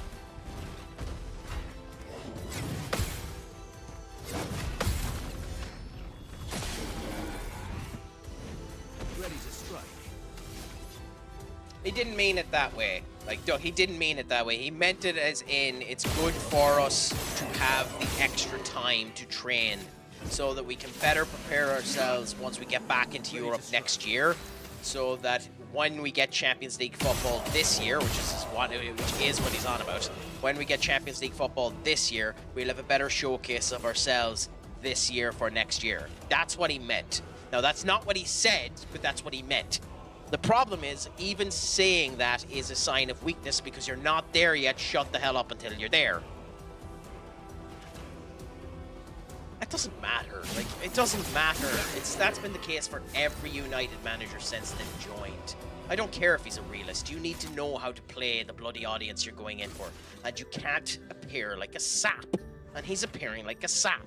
You have to be a Jose Mourinho. You have to be a person that stands above time. I'm going against the world. You have to be like Ange Postecoglou. No, not that I'd accept him, but you have to be like Ange Postecoglou and turn around and says, I don't sometimes win in my second season. I always win in my second season. You have to be like that, you know? Or tell the media to just shut up. Like, that's one of the things that I liked about Potter. Like, I'll admit this, I like this about Potter. No, I don't think Potter is a good manager at all. But Potter, in the press conference before the game that he's just after losing today, turned around and said that when asked, "Are we in a relegation battle?" and he basically told the media personnel to shut up. He says, "No, we're 2 games in. How can you even pretend to think that that's the case?" Yeah, he basically told the media personnel to shut up, and he was right to. What an asinine statement by the media personnel.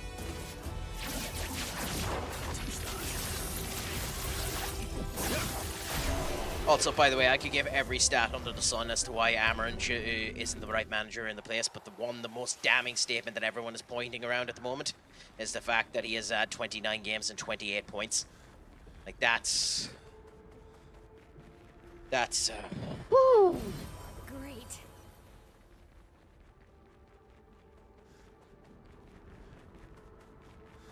Something.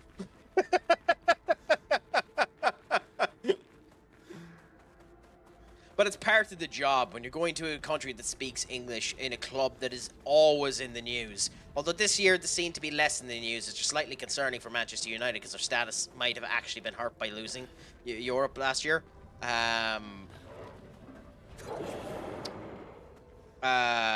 We'll see what ends up happening. Oh, yeah.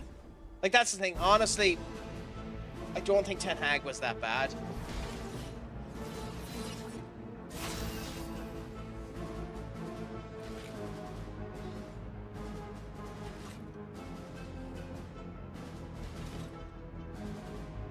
But Ineos didn't want him, and he was saying stupid shit. So what can you do when you start saying stupid shit? Like, you sack yourself in football. You sack yourself in football, and Ten Hag sacked himself. And Amarin at the moment is definitely sacking himself.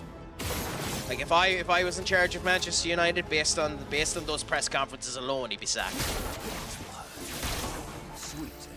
And I know that's mean and that's sensationalism and that's not the way you should end up looking at things, but it's the truth. You have to be better than that. Here's your card. Okay, the Troubadour. Shield. He shouldn't get another attack after that. Good. Relentless combo, which means he goes up with the... Ah! Come on. Weakened strike, fair enough. Boom, boom, good, and there. We're glad we finally have the timing for that down perfectly. Now, you can't do any damage to him, so we're as well bring back you. I think CL can kill him, so I think we target this book.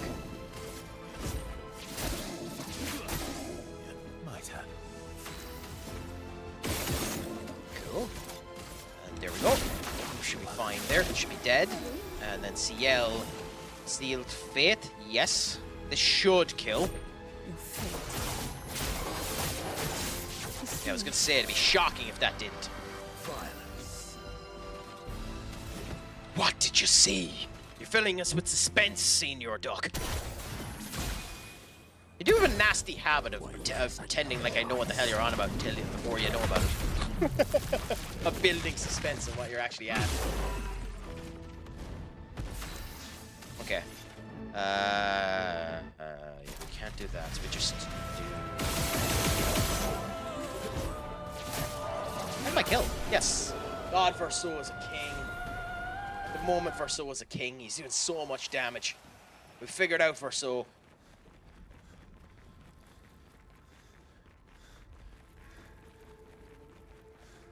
Now if we can only figure out everyone else.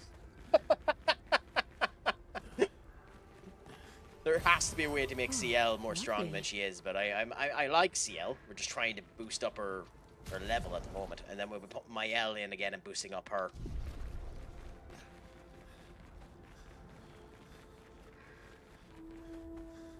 Are you going to make me guess, Duck? Or are you going to tell me what you saw on the other Discord server? Okay. Oh, what's this? You rat bastards.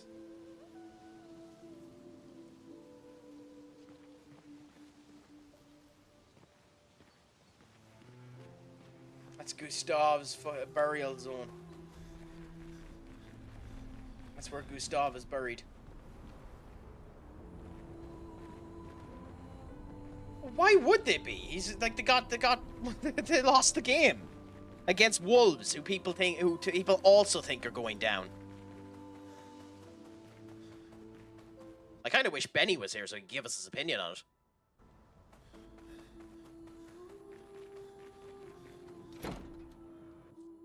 I can't lie, I'm pissing myself laughing. What at the... Oh, someone says I never said F off to a TV at 45 minutes. Then he had on the Fulham game. We're so going down. We're not going down. We're not that bad. Mainly because he'd be sacked if he ends up having the same point total as it ends up going down. Like, he will be, but we'll see what ends up happening. I do wonder why Hoyland not given a chance, as I thought this brilliant take in Sesko in takes Hoyland off. So the reason why Hoyland, supposedly, the reason why none of the players that are up for sale are being used is because they're up for sale and it's a way to showcase them. You don't have a future in the club, get out. He has turned around and he said that he will integrate players back into the squad if they are still here. So there is still hope if we didn't sell Garnacho, that Garnacho could get back into the squad, just to use him as an example. He's the least likely, but there is a chance of that ending up happening. In Hoyland's case, it literally is. It's just, I don't see a future for you. You need to leave, go and leave, but what can you do? So we'll see what ends up happening. But those deals are going to end up happening. Garnacho, unfortunately, will end up leaving for about 35 million quid. Hoyland will end up leaving on a loan with Champions League appearances in it. If Napoli don't make it to X point in the Champions League, they won't end up signing him. If they don't qualify for the Champions League next year, they don't end up signing him. He needs to make X amount of appearances in order for them to end up signing him. Stuff like that, with an obligation to buy, or with an option to buy for 40 million, obligation if they meet those parameters. Same with Anthony. At the moment, it's looking like it's going to be a thing like that. But we'll see what ends up happening. But yeah. You support a better team if they can't hack it. I mean, kinda. Jinx Bun, my friend! What's a crack-a-lackin' with you? Pleasure to have you here in the YouTube. First comment I've had in the YouTube in a long, long time. What's a crack-a-lackin' with you? Thank you so much for coming in.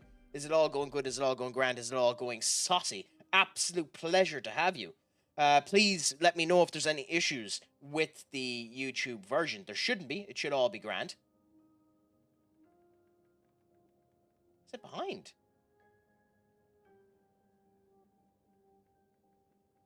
No, okay, it isn't. Fair enough. Should have scared me for a second. But a pleasure to have you, my friend. No, fat chance. Conte is crap at continental football. I mean, he's won the Champions League, so I'm not really sure about that. No bother whatsoever. It's a pleasure to have you in, my friend. It's a pleasure just to say hello to you. I'm almost positive Conte has won the Champions League. Didn't he win the Champions League with Chelsea?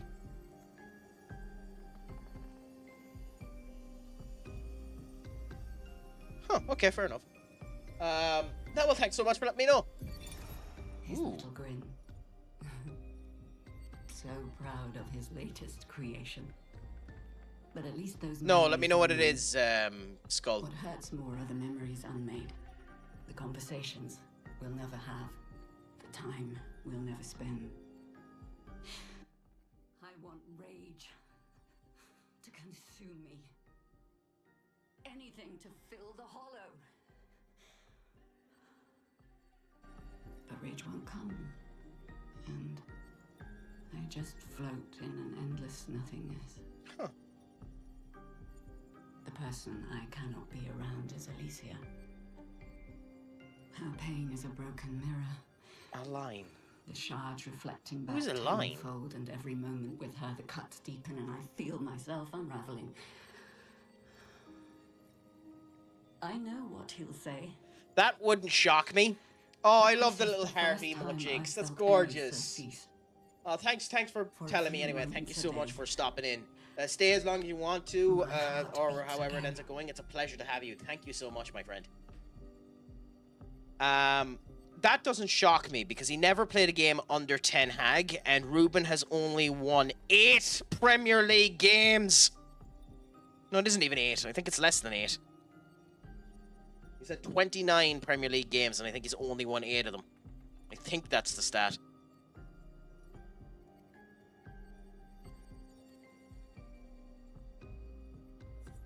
I know he only has 28 points, so his win rate is atrocious, so it wouldn't shock me at all if that stat is true. Anyways, I will say, this garden area is gorgeous. Ooh, okay. I didn't even know there was this area up here. This is cool. Oh, this door. Okay. So we found one of the doorways up there to a nice garden. Nice. I have to say, I love this manor. It's so well designed. It's gaudy as all hell, but it's so well designed. And it's fascinating that the flag is us.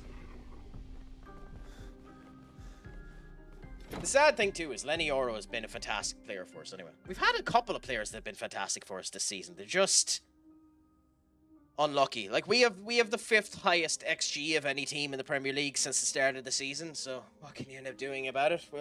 We should end up starting to improve, but we'll see.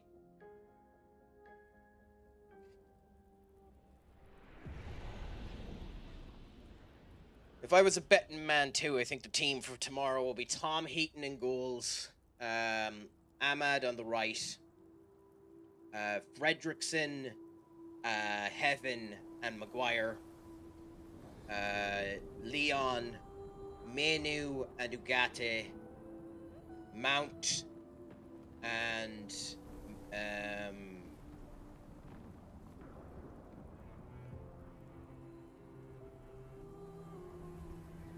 probably Xerxes, maybe Mbuemu, and then up front it'll probably be Chibi. It'll probably be Obi up front, if I'm honest. I doubt it.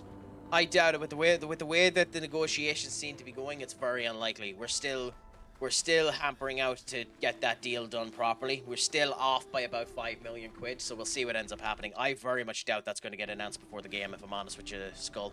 But what can you do? Goal for Leeds. Who are Leeds against at the moment? Oh, we're in the Frost area where we met Mononoke. Birmingham knocked out at Port Vale. Nice! What's with the big F there, Duck? What ended up happening to you? Sheffield Wednesday. Poor club. I don't think he's going to. I don't think he's going to be honest. Ooh.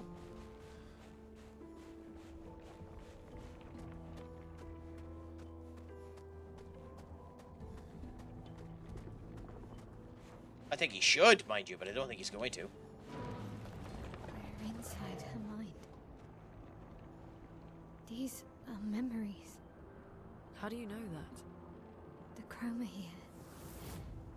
I can read it. I guess this black is known as chroma, so interesting.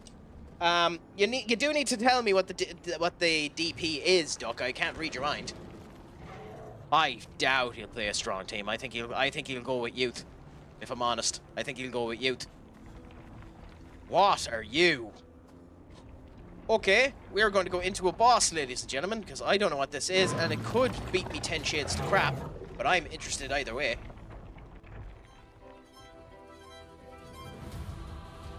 What's it called? The Gargant. It's a mountain train. It's literally a mountain train. It's cool as hell. Nice, okay. And then Verso.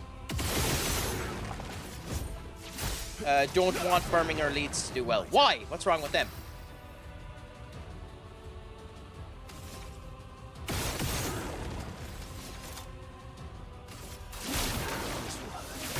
I agree with your Skull, but genuinely at the moment I don't think he's going to make it past November. I know he is. Simon started playing this. I'm happy for him. It's a fantastic game. Speaking of the devil, I'll end up giving him a shout out. Simas is a fantastic streamer. I definitely recommend everyone give him a gawk. He was away on holidays there for a bit. Doombot himself, who ends up coming in here every now and again. That's where I ended up meeting him.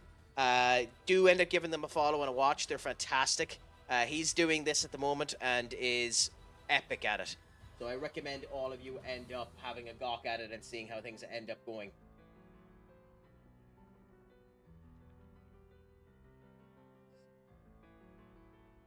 Yeah.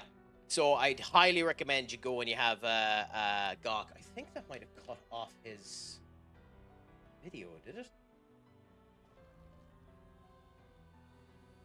I'm not sure. I might need to talk to Benny about the scene clip, because I'm never able to get the size right for it.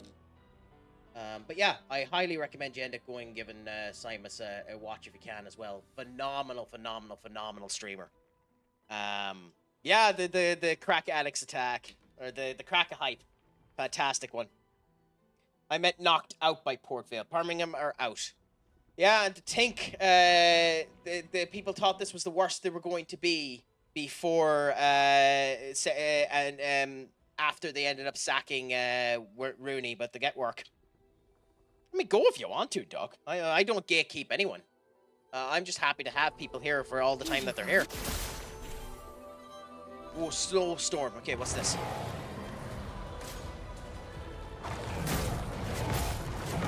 Okay. Well, I timed that atrociously. Freeze is running over. Okay. Sweet.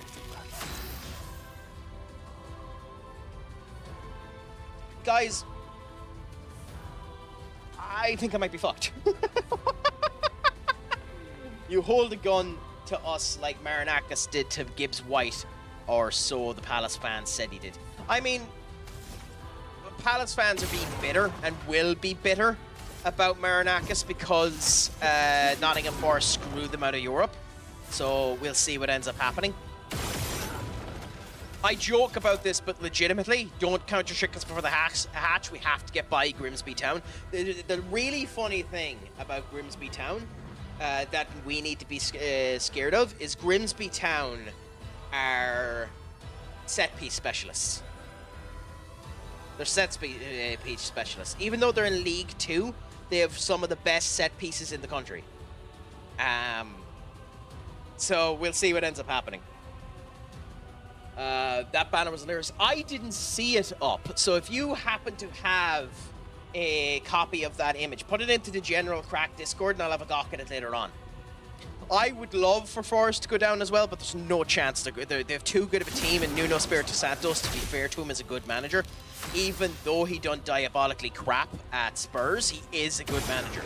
Spurs, like everything Spurs done, made him look like the dribbling craps. He is far, far, far better than he looks. Now, what an awful lot of people have turned around saying what's probably going to end up happening is Nuno Espirito Santos will get sacked. He will end up going to West Ham, and Ange will probably go in instead of him. But we'll see what ends up happening. Well, no one's given a chance at Spurs. It's kind of why I'm sad for Thomas Frank. Because Thomas Frank will either succeed or he'll be screwed. There's no in-between. He'll either succeed or he'll be screwed. Which is a sad, sad truth. Bring it on. I didn't see that coming. I didn't see the back arm. I didn't see the twist coming. Freezes for soul. Nice. We got the dodge. Didn't deserve that dodge, but we got it. I would have died. I would have lost if it didn't. We need to revive someone. So you're probably more useful. Fire. Screw it, we're going to do 2 revised. He's better. He is better than West Ham, but I think he's going to get sacked from Nottingham Forest, and there's nowhere else for him to go. Well, there is somewhere for him to go, depending on when he gets sacked.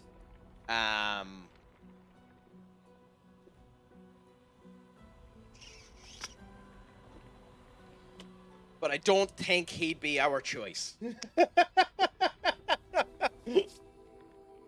I mean, actually, that wouldn't be a bad shout. But I don't think he wants to go to Scotland.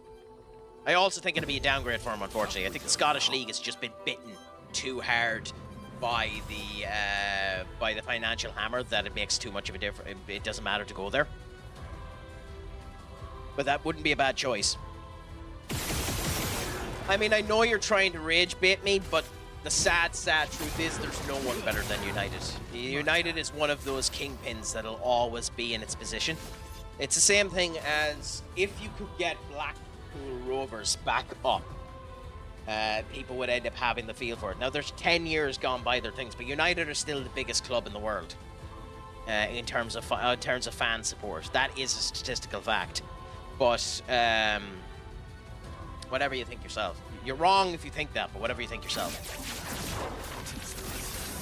And I know I'm a United fan, but it is just a statistical fact. They are still technically the best team in the world. I can understand your feelings to it, and no worries out of it. It doesn't matter about quality. In this case, it doesn't matter about quality. Like, there's a reason why Spurs, even with the way Spurs have been performing, and Spurs haven't won a league in almost 40 years, they're considered one of the big six. It's not about being the best. You know? Arsenal have been shite for 20 years, and it's coming back there. Liverpool were shite for 20 years, and they ended up coming back. It's not about that. History and the whole lot ends up coming into it. You can end up losing your shade, and United are in risk of losing it, but they're still in it at the moment. It's kind of like Final Fantasy. Final Fantasy is a franchise that an awful lot of people have turned around and said has gotten much worse than it used to be, but it's still the pinnacle of RPGs. It's like, if a Final Fantasy game comes out tomorrow morning, everyone will end up going to it. Pokemon is the same thing. It might be considered absolute horse manure, but it's so big that it doesn't matter if what happens is crap. It'll end up being... Oh no! Eventually, you're right, Duck. Eventually you can end up losing the fade. United still have enough cachet in them. So, unbelievably. United still have enough cachet in them that they're still big enough that it's not the case. Well, you need to tell me what the flavor is, because I don't know. I haven't seen any new flavors. Okay. Can't. We're doing fine in this fight. I'd like to be doing better.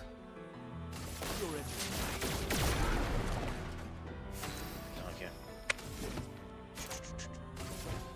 Do this. That clear flavor you're drinking. Oh, yeah, it's called Ishka. It's called Ishka Skull.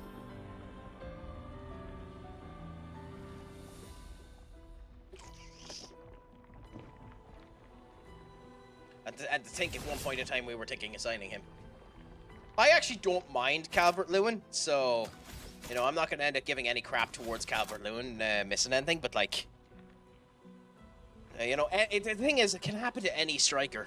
I need to see the actual strike itself to give a comment on it, because it can happen to any striker. Okay. What move are we thinking of doing here? Phantom Stars 5, extreme light moves. We need to be at 5. Okay, well, we're at 5 next turn anyway, so we can just go do that, hit you, and then do the extreme light move now. Last ditch effort.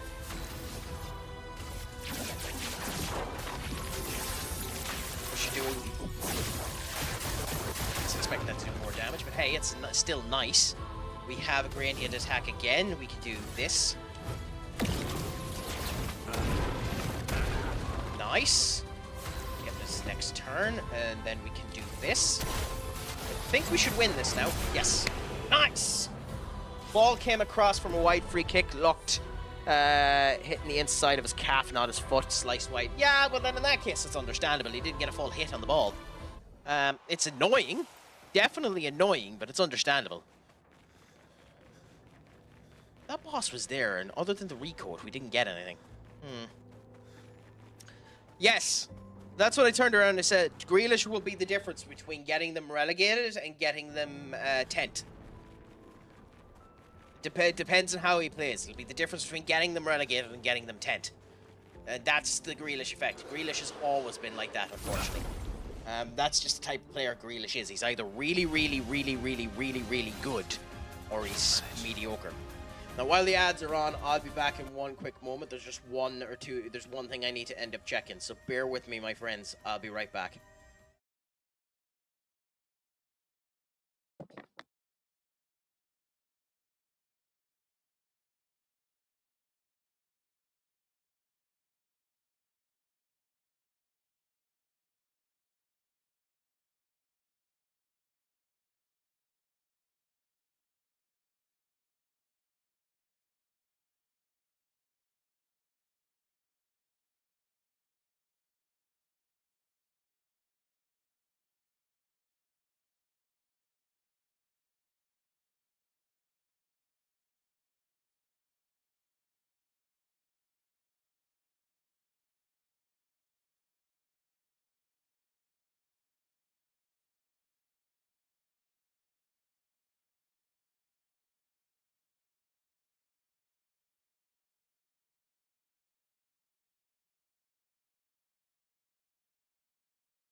I mean, you're probably right at this point, Skull, but we'll see.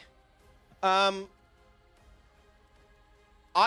don't think it's on Verts. I don't think it's on Verts. I think, unfortunately, Flimpong didn't start the way that you wanted him to, and the injury affects them quite badly. It's obvious Slot doesn't have any faith in Connor Bradley, which is why he played Sabazlai there instead. Milos Kirkez just isn't doing well at all, and as a result of which, both of the wingbacks are causing issues for the wingers. Salah is Salah, so he'll end up magicking shite out of nothing. But Salah is dead. He's not moving at all. So the entirety of that right-hand side is gone. They're playing Curtis Jones in the middle because Alexis McAllister isn't available, and as a result of which, they're completely bypassing the middle and going out to the wings. So you are either sending the ball to Cody Gakpo or sending the ball to Salah. Salah's not moving, and he's doing interplay with Sabazlai, and Gakpo is trying, but Milos is losing it. And for some reason, they're completely ignoring the middle. So Verts isn't able to get into the ball. And what's happening is, Inteke, to be fair to that star, Inteke is running all over the goddamn pitch and is the only creation inspiration in that team at this current moment in time. So that's it. Well, that's what I said. I had this argument before. I thought that he was signed to replace Salah. And honestly, I think that's the position that he should be playing in. But he is playing in the center of the midfield, probably a little bit more defensively than he probably expects to be. But I don't know. He hasn't been him. But it also takes a bit to get situated with the league that you're in as well. So, you know, there's still time for him to showcase his proper abilities. He's definitely not out yet. Verts. I wouldn't be calling a moratorium on him or calling him a flop or anything like that. But he has been weak. But ironically, he's probably the second best. And that tells you how bad the signings have been so far in terms of their playing credentials. He's probably been the second best of Liverpool signings. He's definitely a good player. You're just wrong on that, unfortunately. He's definitely a good player. Now, whether or not he can deal with the pressure of the Prem is a different kettle of fish. But we'll see what ends up happening.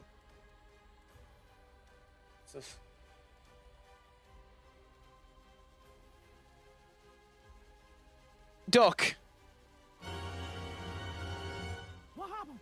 Why did you even consider that formation? However, to be honest, that is kind of how Liverpool have been playing. That is kind of how Liverpool have been playing. So that's kind of funny. But yeah.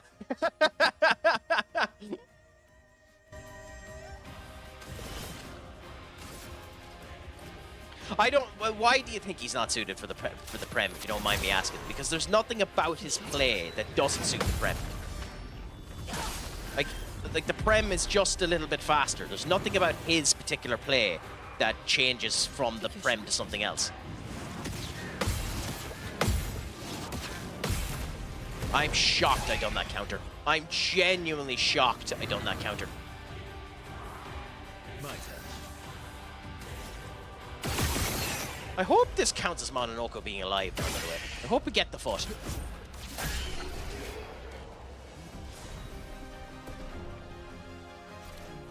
Yes, it does. Nice. Now let's see what the foot does. A single high-hit fire attack this tree deals more damage against burning targets. That could be useful, but it's 8 attacks, so not particularly.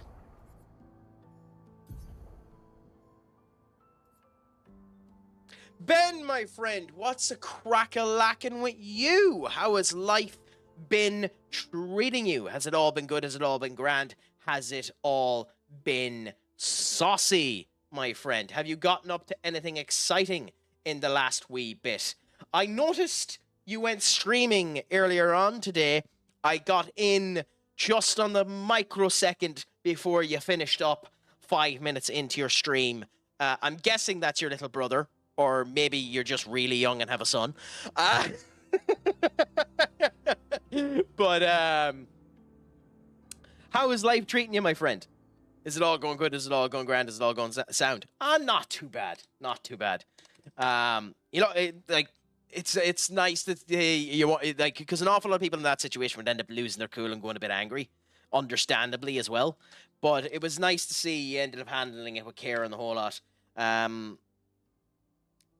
So I'm glad that it all went well. Have you been playing anything good the last wee while yourself, my friend? Or how has the crack been treating you?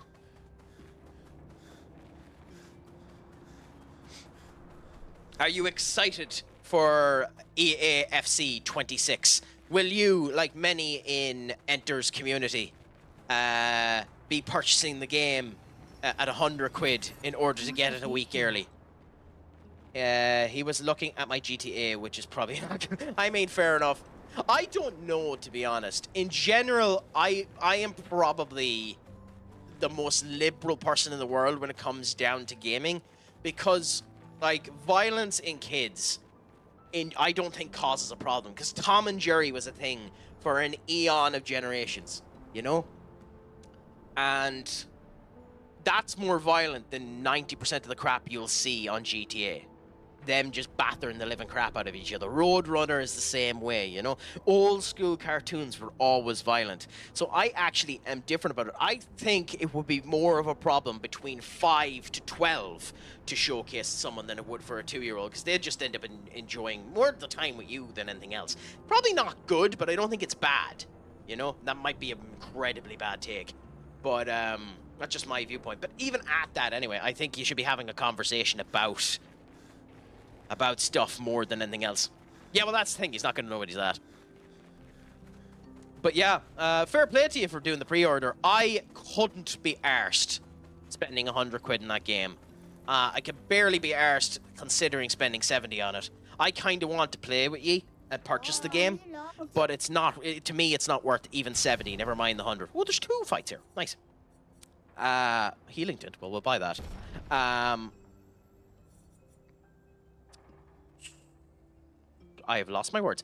But at the same point in time, I hope everyone enjoys it as much as they possibly can when the game actually ends up coming out. I hope they have actually made the good changes. Like some of the, I will say, it's the first time that the trailer in years has made me even interested in buying the game, because the trailer has been a fairly good trailer for the game. So EA have at least, it looks like they're listening. Now, that could be copium of the highest degree, but it looks like they're listening. Okay, now I need to counter this. Grows bigger, and immediately attacks. Oh no, he didn't attack yet. Okay, that's actually beautiful. In theory, yes, we can break him. Oh, shit.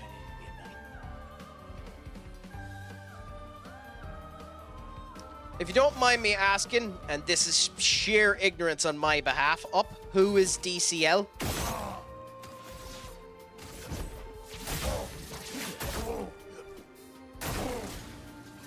Okay, jumps, down. Nope, get dead. That's my fault. Dominic, oh, okay, damn. Damn. Not the game to end up having him. Crack, why don't you get the EA Play Pro Pass? That's 110 a year, and you play whatever EA game you want. Well, one of the reasons why I won't do that is because EA doesn't deserve my money, and the second reason I don't do that is because there's no EA game that actually interests me enough in order to do it. If I'm brutally honest.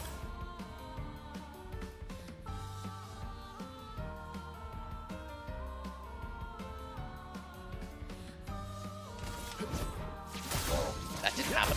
I refuse to believe that happened.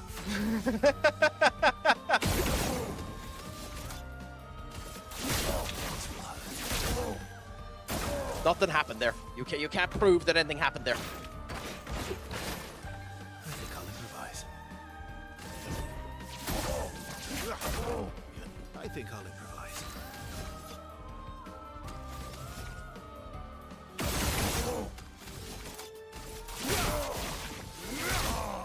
Okay, now we need to do the dodge here. Jumps up, down, fine, does that, and there. Cool! Got it. Nice.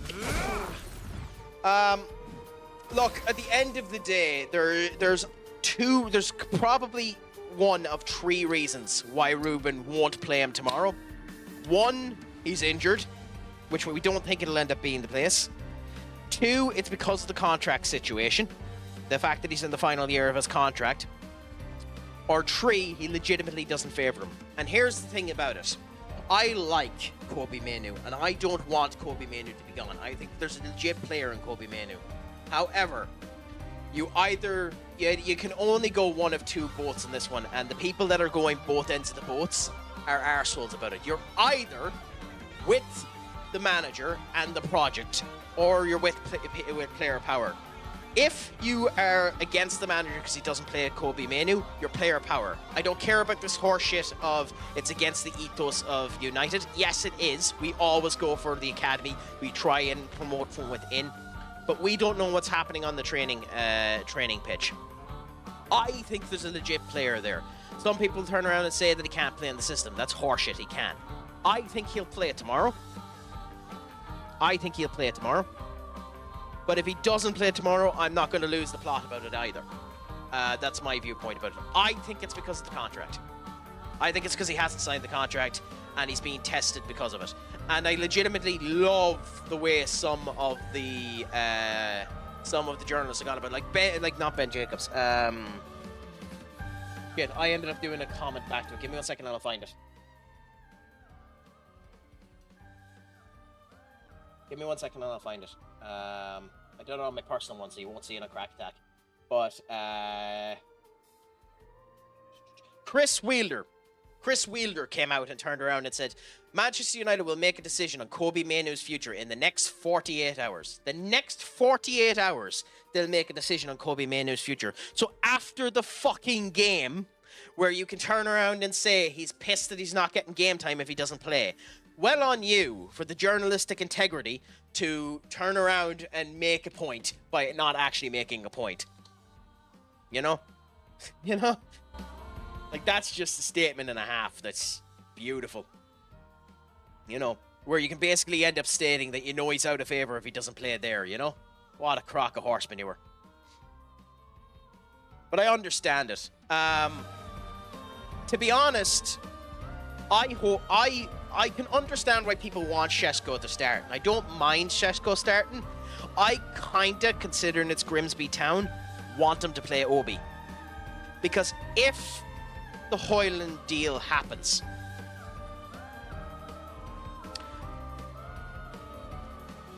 Obi is our second striker.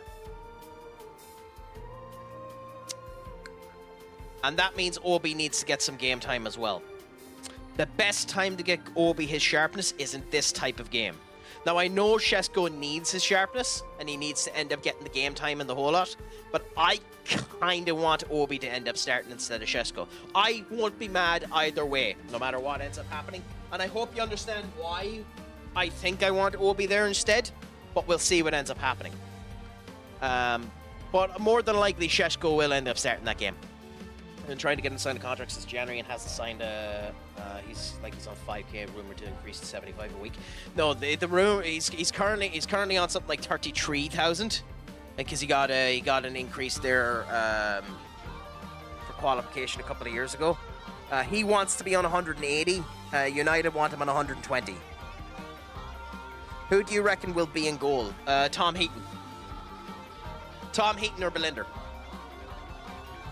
I think Onana's done. I don't think we'll see Onana in a goal in a Manchester United goal again. I think Onana's done. Now, he could, but at the same point in time, he's been fit for 2 games. Arguable if he was fit for the Arsenal game, but he's been fit for 2 games and hasn't played. So I think he's done. We'll purchase them, even though I don't think we'll use them. Great defenselessness. I mean, we don't use defenselessness, but whatever. There's better unlocking it than not. Um,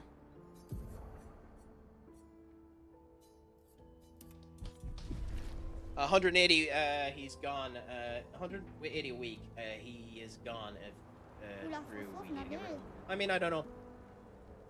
I mean, Lemens looks like a good option. I'll admit, he looks like a good option.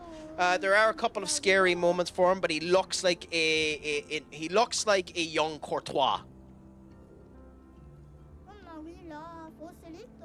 Now, I'll admit I haven't watched much of him, so that might be putting too much praise or too much pressure on the poor bastard. But to me, he looks like a young Courtois. So we'll see what ends up happening with him. I like him. I genuinely like him. I think there's potential out of him. I think it's a good signing. Especially if the rumor is true and we're going to get him for about 25 million. 25 million.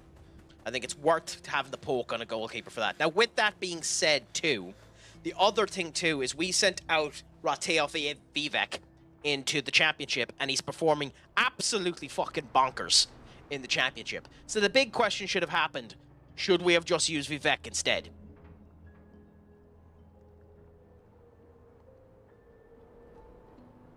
Who knows?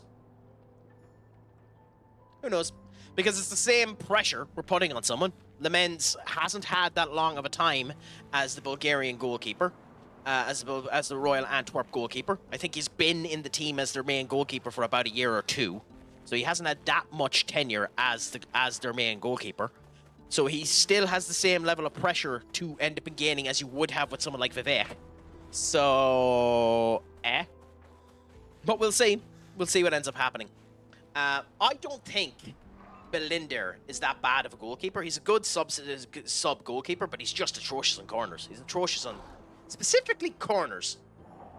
Like, he seems sound on crosses. He's just specifically bad on corners. But I also think he's excited at the moment because he really wants to prove himself because he knows now he's fighting for the first place. But we'll see. My ice and save on 21 going well, and my tier 20 England on 24 started great. Happy out. Pleasure to hear. But here's the big question. Do you think Lemens comes in as a backup keeper to Belinder or Anana? Or do you think he comes in as the main goalkeeper, Ben? Because I think he comes in as the main goalkeeper, and I don't know if that's the right move. I think he'll get swallowed. But hey, time will tell. Okay, so we have a Obscur here. No matter whatever keeper comes in, it's going to have a massive amount of pressure. Well, it's all, unfortunately, any player that comes into United, it's a massive amount of pressure, and that'll always be the case. I'm going to say something quite controversial. I think we got a busted flush with Mbuemo. I think Mbuemo was a bad signing. Now, it's far too early to say that, I'll admit, but I genuinely think we got a busted flush with Mbuemo. Here's your card. Okay, dance combo. The timing on that is very forgiving because I fucked up the timing there. Summon 2 fire orbs, cool. Look out. Orbs are about to shoot. Okay, damn it. Oh, god damn it, he done the enrage. Okay. Weaken strike, so we've countered this a number of times. In another month, we'll see how good the signs are. Yeah, well, that's the big thing about it. They have a month to prove themselves. I genuinely think, though, Mbuemo... again, proved to be wrong. I genuinely think Mbuemo should be on the right. On the right-hand side instead of Ahmad. He should be... I think Mbuemo should be the right wing-back. And Ahmad should be the 10 if you're going to end up playing them that way. But then I also think it should be Mbuemo, Bruno, Menu and Casemiro or Ugarte in the back. I also think people are wrong when they say that Mount hasn't a defensive bone in their body. I just think people are worried because he seems very frail because of his injuries. But what can you do? as the goalkeepers have shown they are too weak. Like Linder when we played Fulham, and has been shit for 2 years in a row. Well, do you want to know the really funny thing? Do you want to know the really funny thing about Onana being shit 2 years in a row? Statistically, last year Onana was the third best goalkeeper in the league. I love bringing up that point because it's legitimately, statistically, he was the third best goalkeeper in the league. So, like, the mistakes that he made were atrocious, but he actually wasn't that bad of a goalkeeper last year. You see, there is a goalkeeper in Onana, and a quite competent goalkeeper at that. I think there's a top 10 goalkeeper in Onana. But he's already been swallowed up by the pressure, and what's worse, the back line doesn't trust him. And that's the killer point for a goalkeeper. Nothing else matters. When your defenders don't trust you, you're fucked. You could be the best goalkeeper in the world. When your defenders don't trust you, you're done. You're done. That could be the Donnarumma problem. Maybe the defenders just don't trust Donnarumma. I don't believe that for an instance, by the way, but I'm just going to say, it's obvious the defense don't trust him. And when that happens, you're just done. Doesn't matter how good you end up playing, doesn't matter how much you try to redeem yourself. Once that ends up ingraining in the defense, it's insanely hard to get that back. It's the reason why Barthez joined us as a World Cup winning goalkeeper and only last a year. The defense was gone, he was done. That's it. When a goalkeeper fails, it's the first thing you should end up selling. Like, there's a reason why when he started, Pep Guardiola spent 300 million on goalkeepers. And people don't remember that. He spent 300 million on goalkeepers until he got Edison. I don't even remember the goalkeepers he got between Joe Hart and Edison, but he spent 300 million on goalkeepers.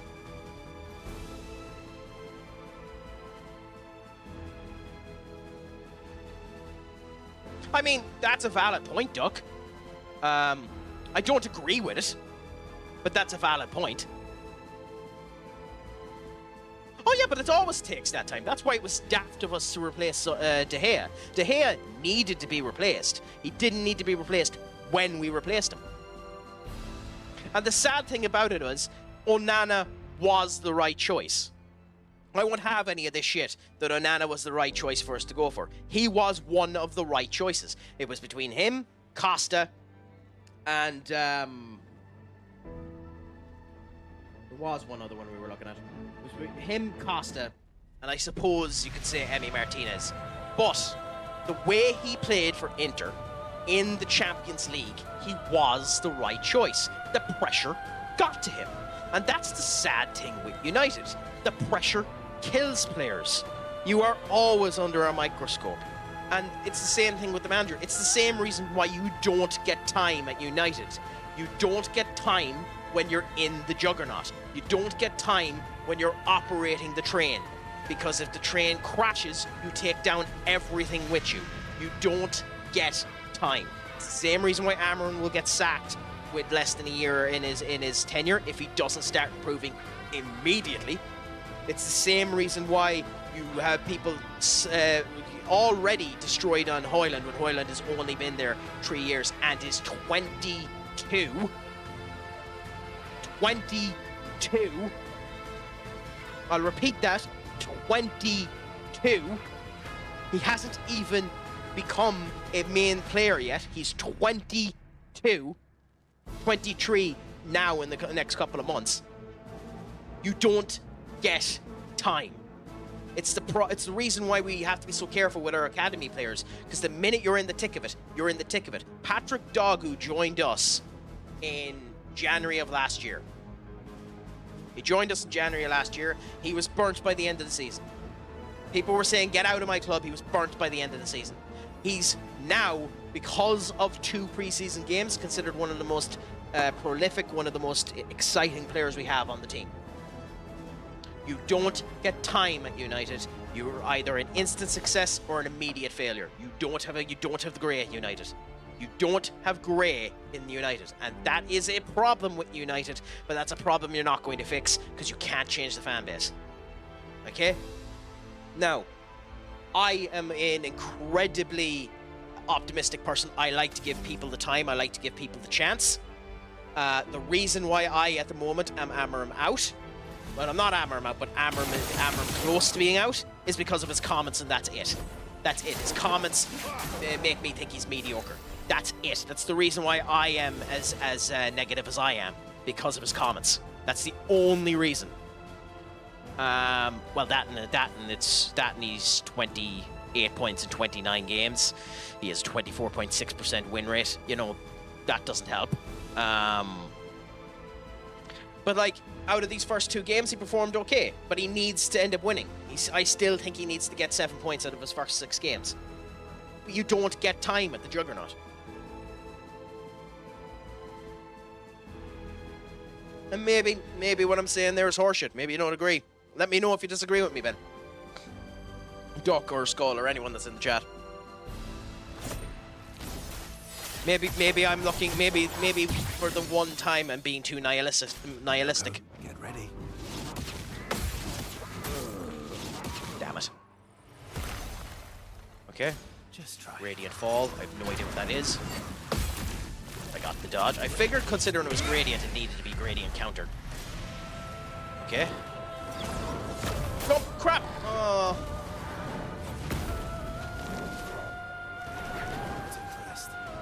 Orbs are about to send in the reserve team. As I don't think there's anything we're missing, so... Okay, hammer combo. Which is... There. There. Okay, I missed it.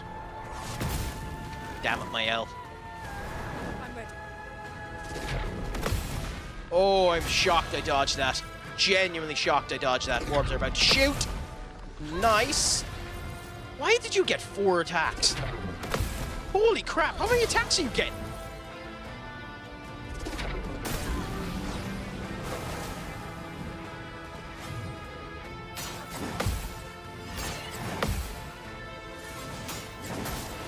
Ah.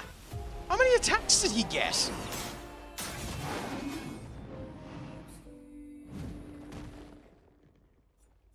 Within reason, you still need to win, Duck. Like, I understand it, but you still need to win. There's no excuse. There does come a point, even when you want to end up looking at a plan, that you need to end up doing it. To be honest with you, Ben...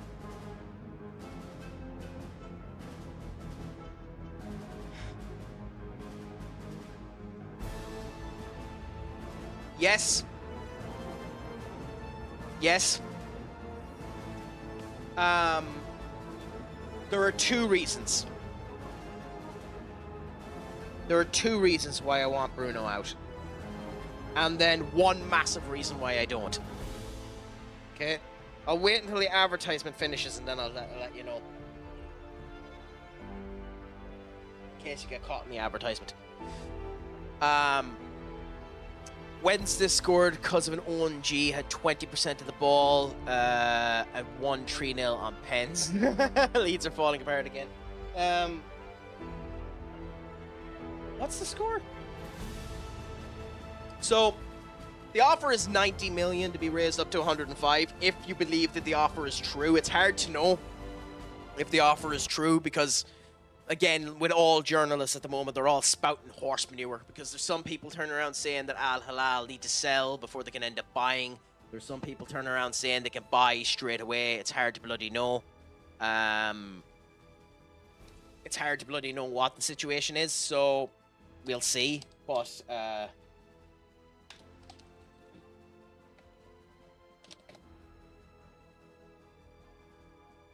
Sheffield Wednesday, true. Leeds out. That's bad for Leeds.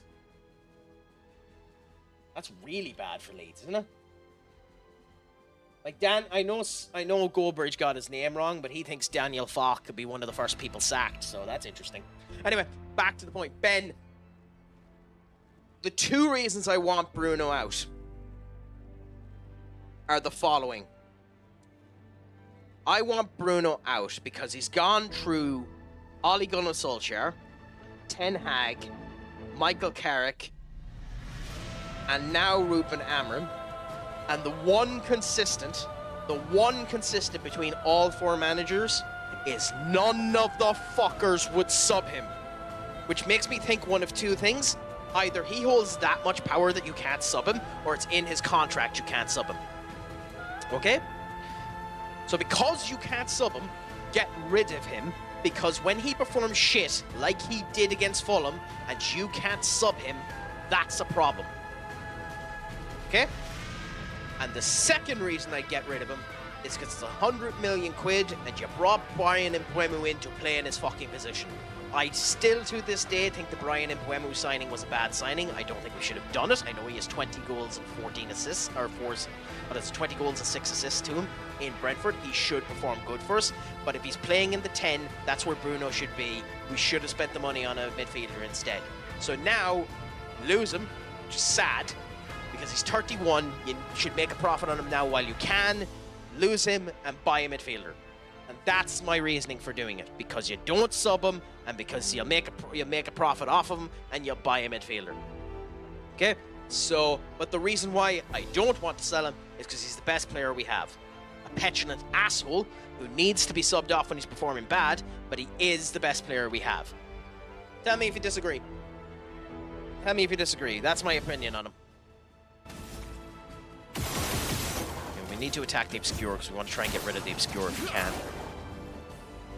I also wish I had a healer on this team. Okay.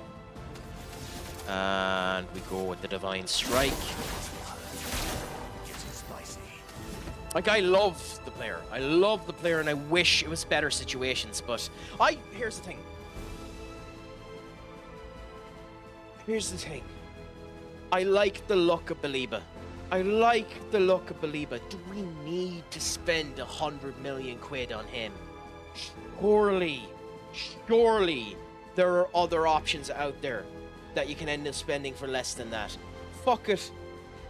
He seems to be out of form. Go to Real Madrid and try and get Eduardo Camavinga. Surely there's a midfielder out there of equal perception that could end up playing it. Is Edison? I don't know. I'm not a recruitment agent. Is Edison a good option at Atalanta? Can he end up doing it? Do we have to spend 100 million quid on a 19-year-old? Do we have to do that? Do we have to put that pressure on him? Because that paycheck will do an Anthony on the poor bastard. That price tag will do a Harry Maguire on the poor bastard. That price tag will fuck him. It will fuck him. You know? So, I understand the Baliba check, and everyone that looks at Baliba says there's a player in them. I'll go down to their divide knowledge. I haven't watched enough of him. But it's very fucking risky to spend that much money on him. Very risky to spend that much money on him. I don't care if it ends up being bad, we can afford it. That's the sad thing, we can afford it. But it's the same thing. I just don't know. Honestly, Eduardo Camavinga would be my choice.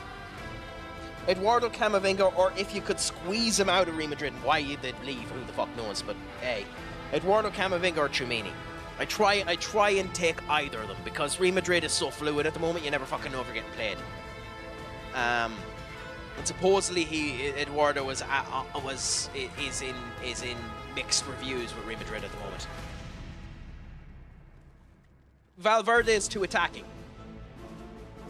Valverde is too attacking. He's a brilliant option, but he's too attacking. For Bolton to sign them too. How we roll, Owen? Thank you so much. Pleasure to have you in. I might have allayed on what bit you're on about. I agree. I'm pushing for Bolton to sign them too. Sign who in this particular case? You came in the middle of Craic having a rant, you know, which is half of Craic's stream, but never mind that.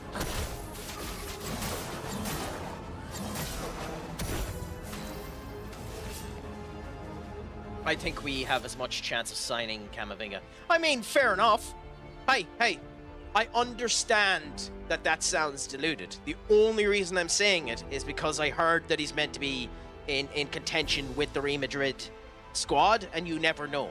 You never know, because why did Martin Odegaard leave Real Madrid and go to Arsenal? Yes, Arsenal were in the Europa League at the time that he done it, but at the same point in time, why did he do it? Why does anyone leave anywhere? You never know. You don't know unless you ask. I'm just using him as, you know, the pipe dream of what midfielder would you go for. Baliba will leave to go to United. United have more pull than people think. I'm just spitballing an option. My big point is, are there other options? You might get 100 million quid if you sell Bruno. Are there other options out there? Is there people you can go for? As I said there, Edison potentially. Fucking, I would have said before he ended up going to Tottenham, I would have said João Paulinho. Get him for a year, that'll be fine. Yuri Tillemans. Yeah, Yuri Tillemans isn't a bad out option. The problem with Scott is Scott is a 10. Well, he's not, he's an 8. But Scott is 10. You know, he's the attacking role. Scott would be beautiful in that Cunha Mbeumo rule there. We don't need another one of them. We already have 8 of the fuckers. Ahmad, Mbeumo, Bruno, Mount, Cunha, Xerxes, and then tons more down the bloody line. I'm sure I've missed some, you know? Bruno, like, I'm sure I've missed some. Like, that's the thing about it. What do you think of Martinez in the Casemiro Nugate role? Don't. No, because Martinez should be with De Ligt, the centre pin of the defence. Also, he's coming back from quite a deliberating injury, and our problem with the midfield isn't strength. Our problem with the midfield is speed. Casemiro is a brick shithouse. He will bounce you 10 shades to shit. Casemiro will do exactly the same job Martinez is doing. Martinez is just faster. And his passing accuracy isn't as good as Casemiro. Sorry to say that, Casemiro is very good at passing. Okay? Casemiro's one and only problem in the midfield, shoot me, is his speed. I think the best midfield we have at the moment is Casemiro and Menu. I think if you play Casemiro and Menu with Ugarte, Bruno, and Mbeumo on the right, I think you have a fantastic team there. Could be. That's a valid criticism, Owen. That's a valid criticism that his hunger is probably off.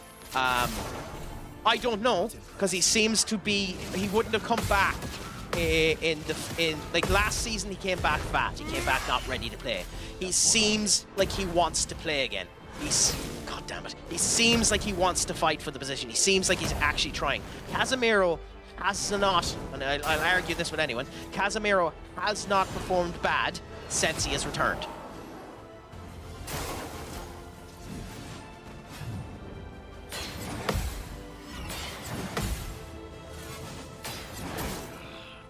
So here's the thing. It's valid to have criticism of Ugarte. It's valid to have criticism of Ugarte. Okay? That's 100% valid. But here's the rub. Ugarte has been criticized from the second he walked in the club. The poor bastard hasn't had a chance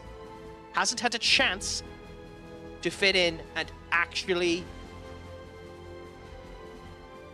you know, learn into the role. He wasn't played in the right position when he started. He hasn't been given a proper chance to end up going down there. The United fans have already turned on him. There is a player in Ugarte, but much like Højlund, much like now Ahmad, his confidence is shot to shit. Give Ugarte time and let him build a partnership. Ugarte and Menu. If you wanted to drop Casemiro, Ugarte and Menu, you'll make a good team.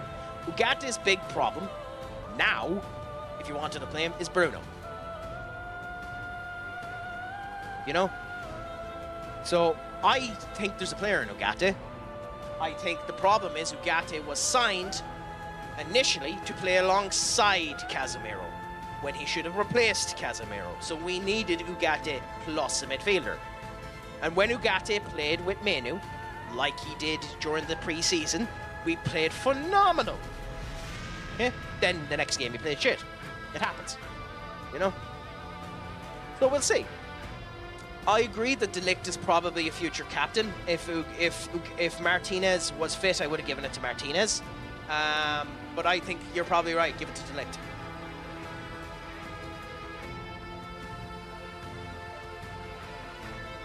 I think you're right. But all of this is shoots and ladders anyway, because I genuinely don't think we're selling Bruno. I think the hype about him going to Saudi is horseshit. I don't think there's any truth behind it at all.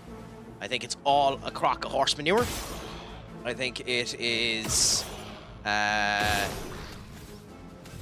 don't even think it's clubs trying to make a mountain out of a molehill and unsettle our players. I genuinely think it's just journalists trying to pull shite out of their arse. Like God damn it. Look out. Like I said it there, Chris Wheeler came out about Menu and said that Menu will make a decision on his future with... God damn it, it's a jump.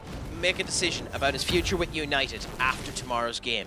Congratulations, he's making a future after the game where if he doesn't play, he's out of favour and he probably should be sold anyways. Congratulations for making the most basic fucking bitch move you could... Fuck off! You could decide to determine whether or not he's actually still going to be a player, you know? Okay, jump. That was bad. Ready to carry. Okay, anyway, whatever. Let's push forward.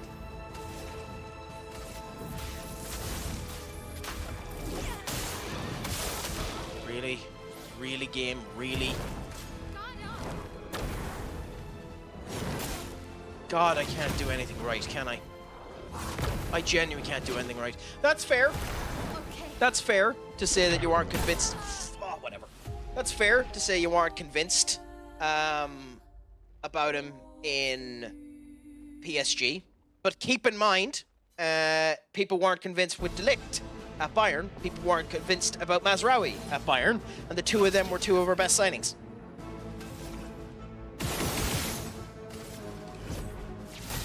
So, you know, I give everyone time. And he's young. He's young. He's bloody 26. Like, you can develop, you know?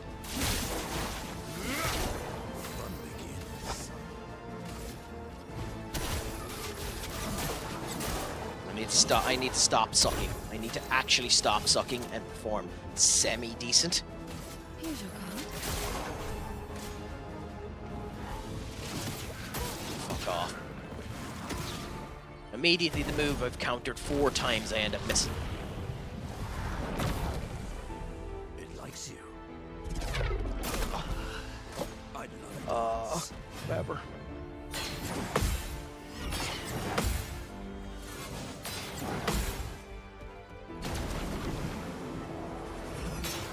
Find it wrong. Dead.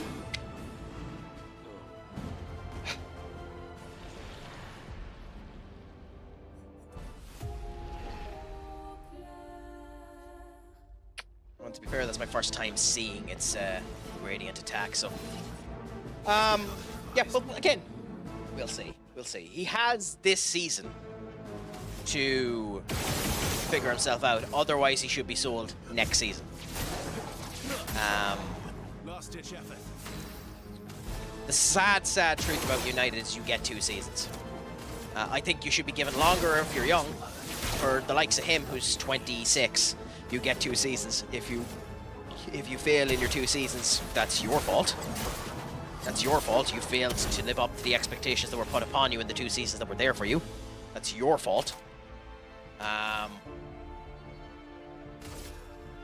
yeah. Your fate is sealed.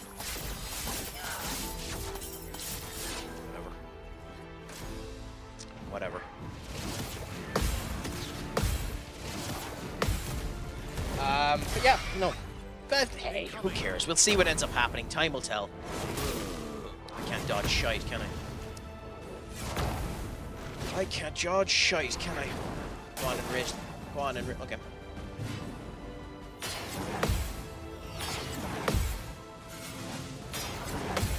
Okay, here comes the gradient attack. Up. Swing. And there. Go! We got it!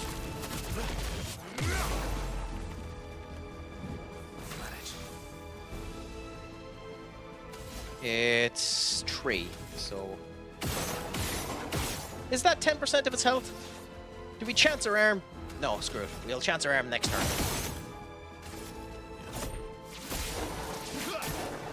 Okay, we can do it here. Let's see if this plays a second time. Okay, play a second time. Kill non-boss enemies with less than 10% health. So this should just kill, I suppose. And give us another turn. Okay, I genuinely don't get how that move works. I need to figure out how that move works. Okay, Show me what you can do. Try me. dance combo.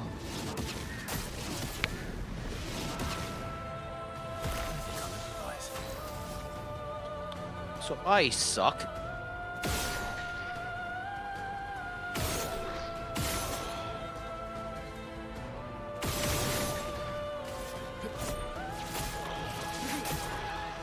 think I'll improvise. I'm not taking the risk. We'll do the follow-up, I suppose. I mean, none of this matters. I'll manage.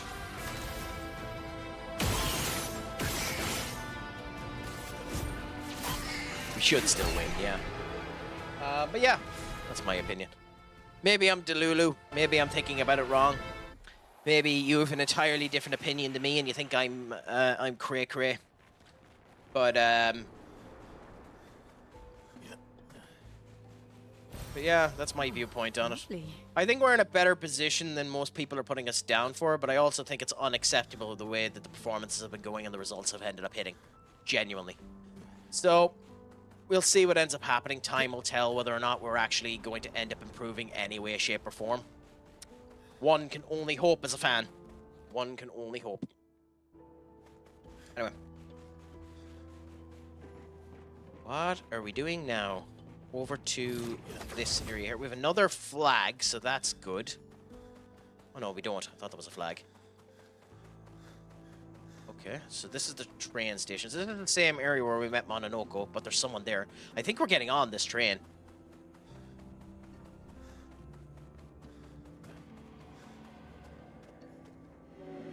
Welcome to the train station. Where do you want to go?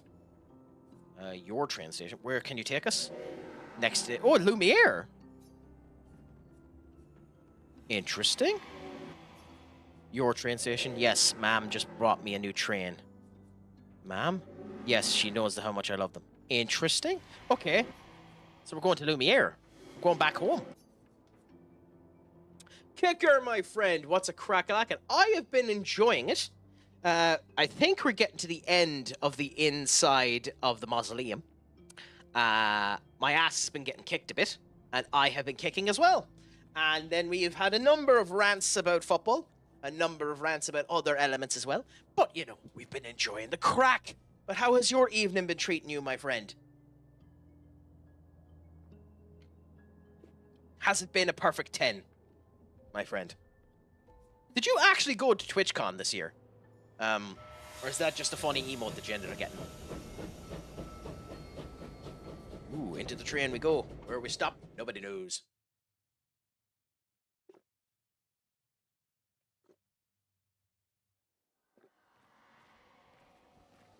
Okay, you lazy bastards.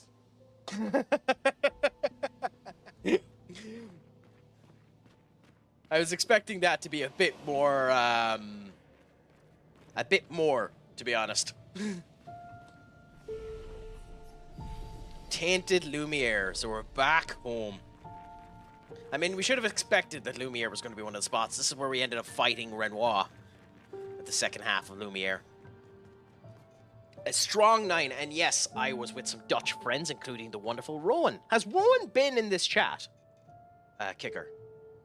Or, have I had a conversation with them? And Zealand definitely was in here. But yeah, happy out that you ended up having a good old time at that. Pleasure to end up hearing it. Not too bad.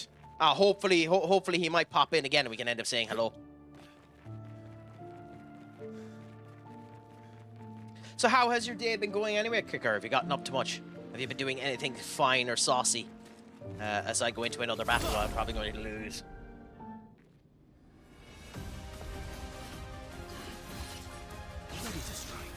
Ooh, so yes, we do need to end up doing this right because we end up getting another Mononoko foot. We target the big one with the big glowing sword.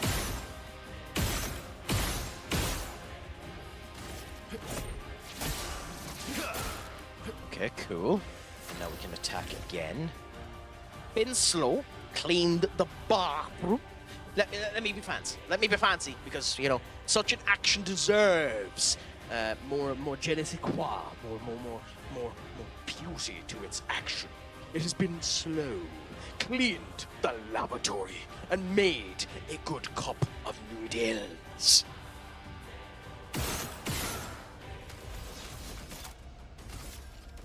Well, congratulations to you for having such an awesome day, for cleaning the lavatory and having a good cup of noodles. What type of noodles did you end up having, my friend? Literally how I've been feeling internally. Yes, just you know, fancy it up, you know, give it a good old, you know, sassiness, you know, turn around and.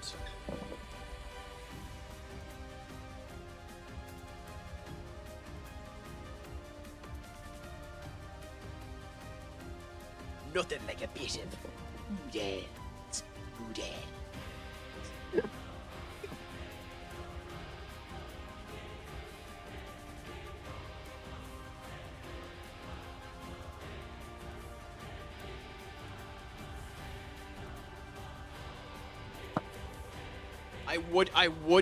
I would continue to wear that hat if it wasn't the most awkward son of a bitch for these headphones. At some point, I might end up buying a pair of wireless headphones or headphones of better comfort that I can end up putting in that work for that type of thing. But yeah. Also, by the way,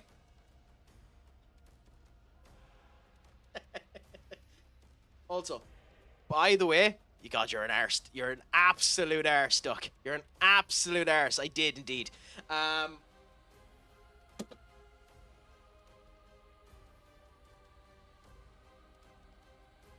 suppose I must well wear the glasses while I'm at it. Okay. There we go. Might as well make this look more like an asshole. So, one of the reasons I ended up purchasing this particular scarf, and this will tell you how much of a mark I am. One of the reasons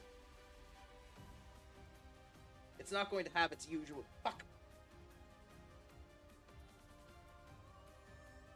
it's not going to have its usual flowiness because I need to hold it down in order to actually listen. So I'm going to look like an Australian outback hunter. But yeah, I was going to say one of the reasons I bought this particular scarf is because it has the same pattern as Maxwell Jacob Friedman's. I am a mark at the end of the day. But yes. Also, I'm expecting you to clip the crap out of this section, Duck. An American tourist in Amsterdam. You know, I've never actually been to Amsterdam. It's something I need to do. Also, by the way, did you know, and it's surprising the amount of people who don't know this, Ringo Starr, yes, Ringo Starr, was the voice actor of the Fat Controller in the original Thomas the Tank Engine.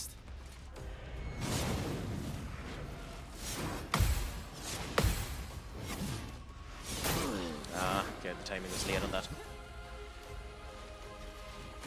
Why, yes, I love a dance. Oh, crap. Crap baskets. I'll answer in a second. I need to try and survive. And then I lose the first one. Not quite right. He narrated the whole thing. Yes, he was a narrator, yeah. Of the original Thomas the Tank Engine, yeah. Honestly, if you want to have a good city experience, go to Utrecht. Twice as nice, 10 times less tourists. Does it still have a red light district and weed? Not that I would end up going to the first one. I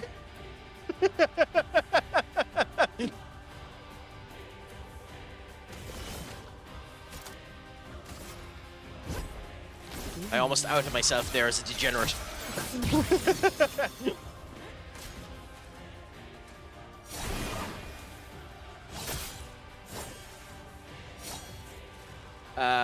Netherlands all the way. Hurrah, hurrah, hurrah. Also, we need to refight this fight because I butchered it 10 shades of crap.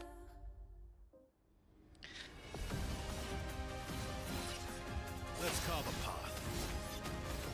Also, these glasses are not designed for this, and this color palette does not work for it. You got your hats off there. I need to actually check hats off again. How long am I meant to wear that thing for? Undeterminate amount of time. Yeah, so it's whenever the fuck I say so. Nice. So I'm taking the hat off.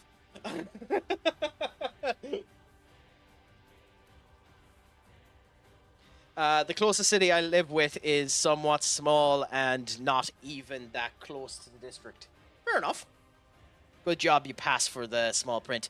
I mean, I always check. And the last thing I want to do is screw any of the wonderful individuals that end up coming into this stream and end up wasting their time watching my crap.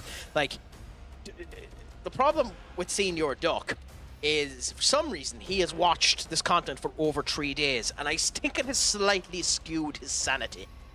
I mean, it certainly skewed mine.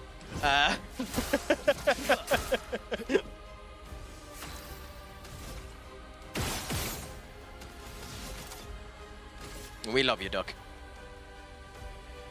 But yeah, no, Ringo Starr ended up doing the original Thomas the Tank Engine.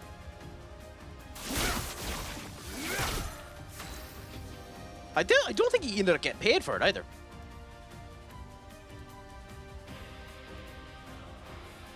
Oh yeah, oh yeah. But that's why we all love him. It's because he makes us feel special.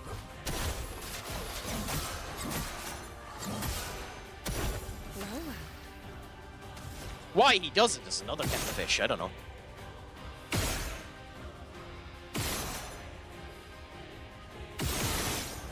I don't know why he's foolish enough to do it, but hey, teach their own.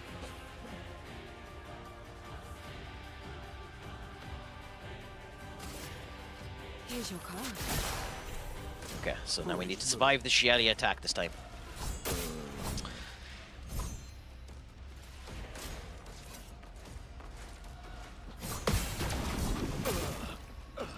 I thought that was delayed. I think we can all agree I'm just 10 shades of crap.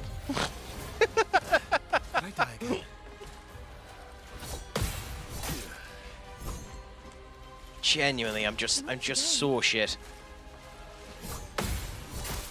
I'm so shit. It's not even funny.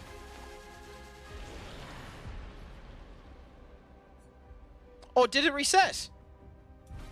What's it at now, Soduck? Because it was at almost 3 days. Oh yeah, no, it hasn't been 3 days since you changed the name. Because I think it's 3 days in the entirety since I fixed the command to get the command actually working. So I think you might be wrong on that, Duck. At least in my one.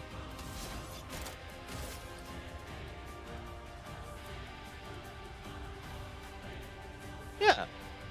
Duck God of Quack has spent 3 days, 10 hours watching Crack Attack Central.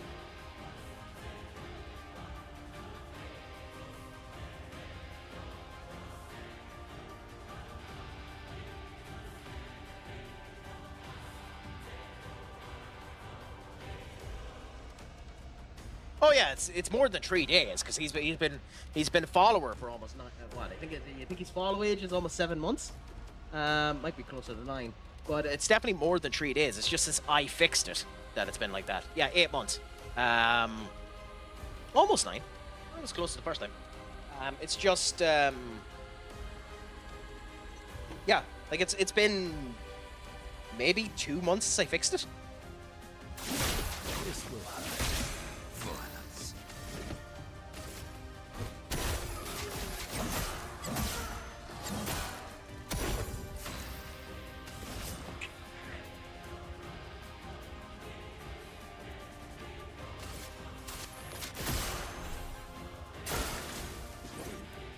Okay, frozen attack. We need to try and dodge this. I say, and then we die.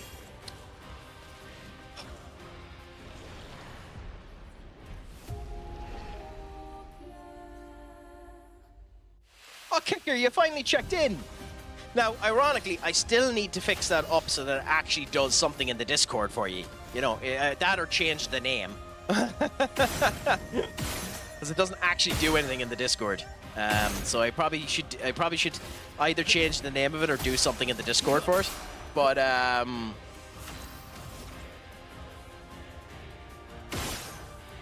nothing.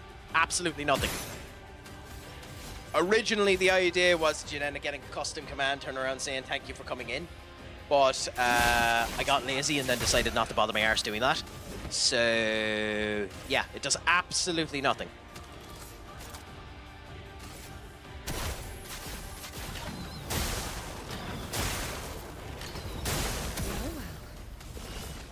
So, you know, at least I'm consistent. At least I'm consistent. Hey, it tracks now. It tracks now. How? Why is that still active? Eyes up, Verso.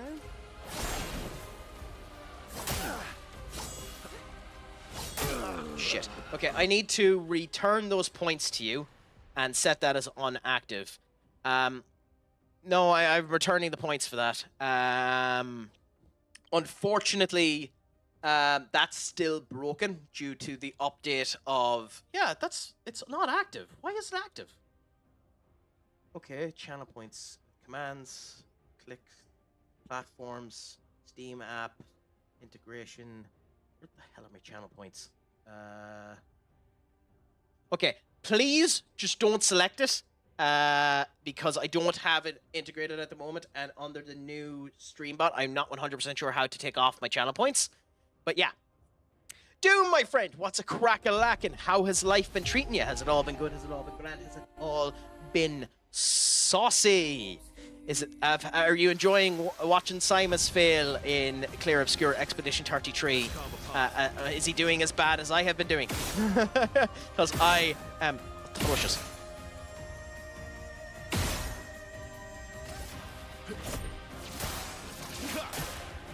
Let's carve a path. What do you mean weak clips there to use, Duck, if you don't mind me asking?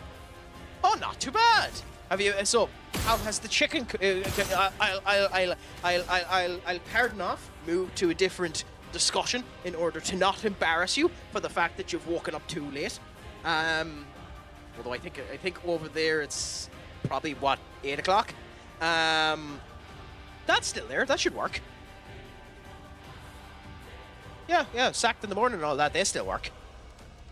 Yeah, this should still end up working. It's just that one doesn't work at the moment because Streamer Bot is no longer suitable with version 2.0 of voice mod, and I prefer version 2.0 of voice mod.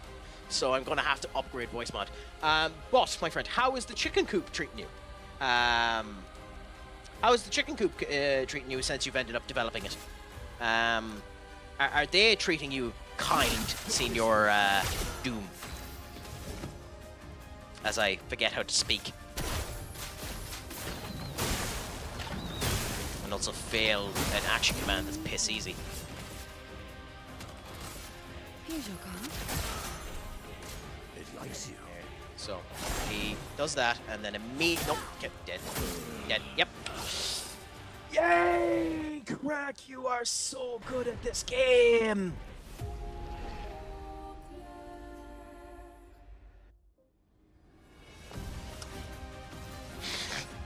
I'm having more trouble with this random mook than I am some of the bosses that I faced in the past 2 hours. Ready to strike. Now, I'm being obtuse, so, you know, it's partially my fault, but still. Drove 300 kilometers yesterday to pick up the new end mill. The girls got a new set of doors for the coop and have been popping out bums nugs. What the hell does bums nugs mean? At 4 a day. Oh, okay, you mean the eggs. Fair enough. At 4 a day so far. Happy out! Happy out.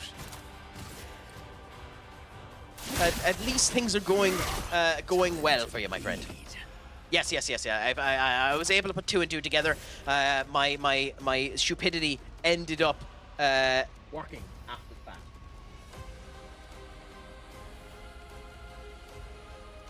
But this should still work. Off! It's a direction you can fuck! Yep. The only problem is TikTok doesn't have any noise for it. What the irony. Because it takes the name off the welcome scene, I have that blocked off, so it's broken slightly, but it's working.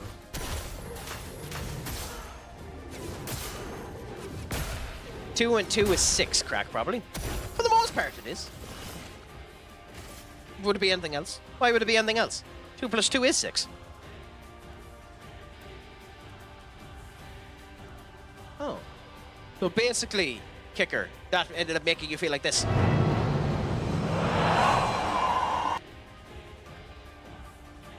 If we really wanted to scare you, though, Kicker, if we really wanted to scare you, what we'd end up doing is this.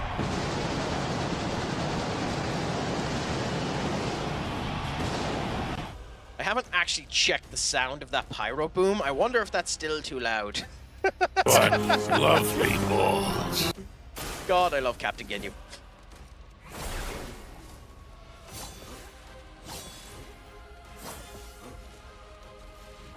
I love Captain Ginyu with a passion.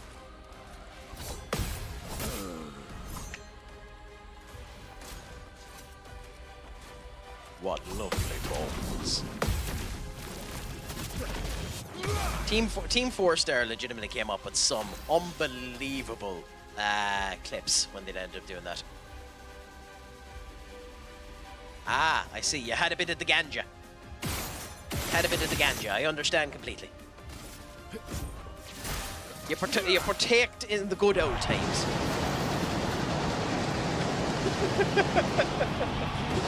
TTFS. Okay, so crack and acronyms are go as well as oil and water.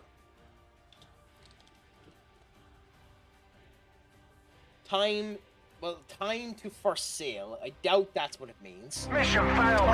We'll get them next time. Surcharge. It probably doesn't mean that. Tumor treating fields services probably doesn't mean that. Time to F somebody. That makes more sense. Okay, TFS. Yeah, Team 4-star. That makes even more sense.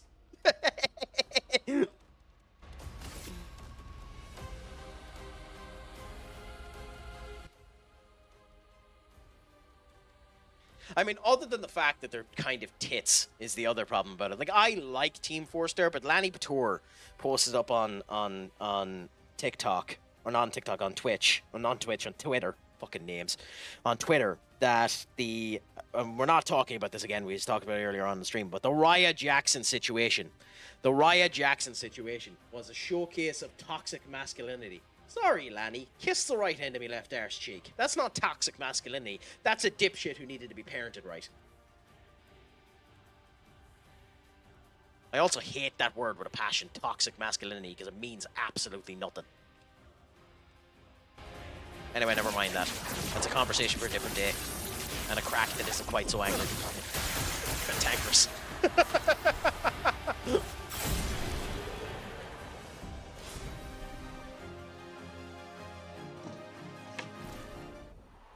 Okay, so we got the golden Chevalier's foot. If the crack is being smoked, the crack has to be shown.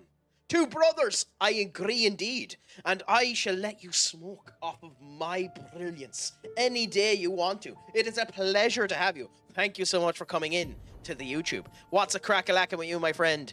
Is it all good? Is it all grand? Is it all saucy? Also, Two Bros is a wonderful name to end up having for a YouTube channel.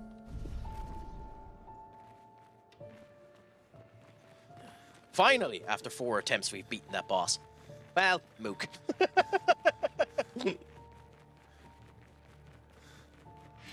That or you taking the piss, so I respect you. Which bit got you to laugh out loud there, Kick? I've kind of confused myself again. Are you playing anything at the moment, Doom, as well? Or what's a crack-a-lackin' with you at the moment? By the way, we want to end up doing Phantom Star. Oh yeah, time to F somebody, indeed. I legitimately just searched up what does the acronym mean, and that's what popped up. Time to F somebody. I wasn't trying to be funny. That's just what popped up. So, it's 9 for Phantom Stars. Okay, so that's just me not paying attention. So the best thing for me to do there was just to do nothing. Nice. Actually, the best thing to do here is to just strike him too. Because he's weak to it. Yeah. And he just mark for this. Which means we ignore you and do this. And let's hope we survive. I'm not going to survive, but let's hope we survive.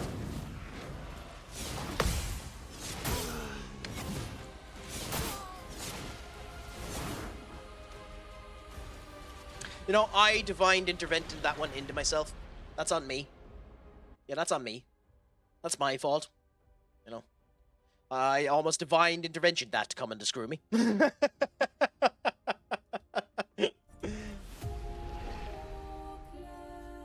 Go on, we'll restart it again.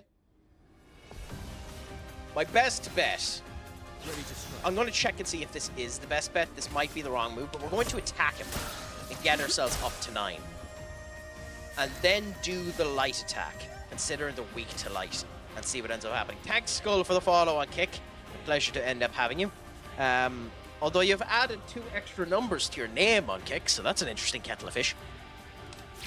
Let's see if this actually does a nice amount of damage. It should do. Or was I better just doing it the other way? It got rid of the other 2. So... no, we're probably... oh, it didn't get rid of the other 2. Got rid of one of the other 2. I mean... let's see. It might be fine. Plenty Harvest is 4, so can we kill you with... no, we can't. I don't think we can. Yeah, I didn't think so. We'll try the Plenty Harvest on you and see if it works. What do you mean I got rid of the other 2? Well, your name on Twitch is Skull Crush 1. Your name on Kick is Skull Crush 123. So you got rid of the other 2. See, that's how maths work. Okay. It's not Oh, crap! Oh, crap!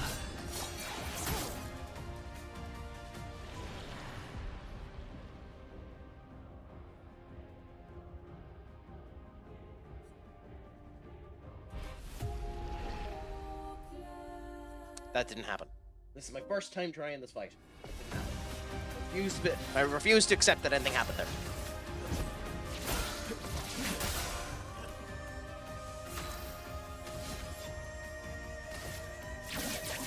Nothing happened there. Everything is fine. Everything is sound. Absolutely nothing happened there.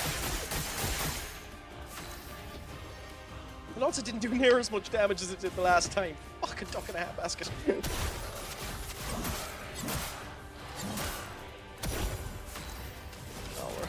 I'm not getting away with as much love as I did the last time. Give me a life.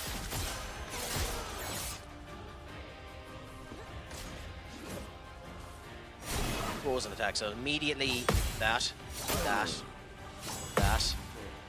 Okay, so... yeah. I thought in Kick you had to get 50 followers on Kick to sub. I think you do. I don't know. I only have 8 followers on Kick, so... you know, whatever. Let it grow as it grows.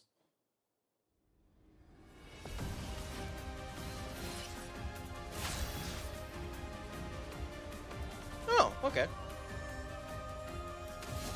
Interesting. I'm not sure what that means, to be honest. But fair enough.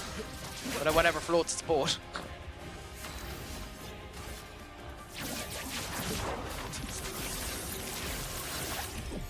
Okay, how much damage will it do this time? Significantly more, and yet less than the other one.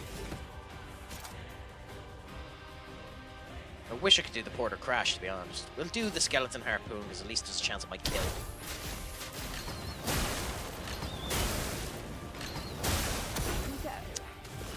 Well, the chance didn't happen.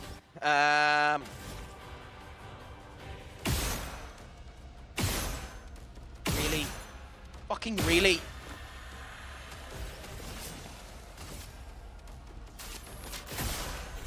Okay, let's see what happens here. Fire is slower, so we wait. And he does a swing there. Nope.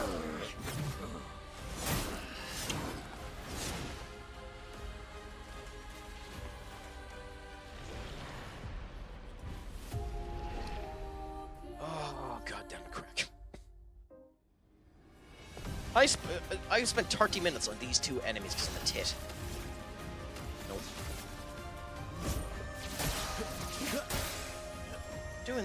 I'm doing less damage. Weird. Each time the damage calculation seems to be different.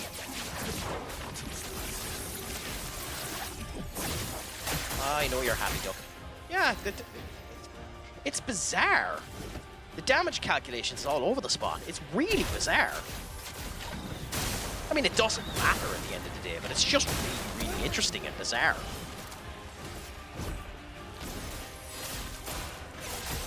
Now this time, I'm not even going to try for the parry. I'm just going to do the dodge. Okay, goes fast, so... There. Whatever.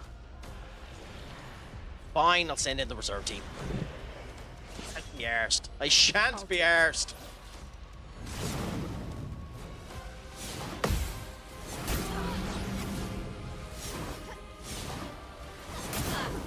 God, Crack, you're useless. How did you let yourself get hit?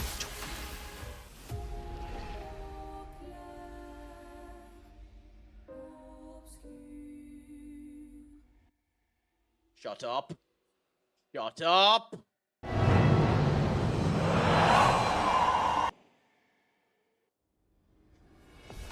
God damn it. God damn it. I mean, it's only right that the burn eventually screwed me. See, look at the damage difference.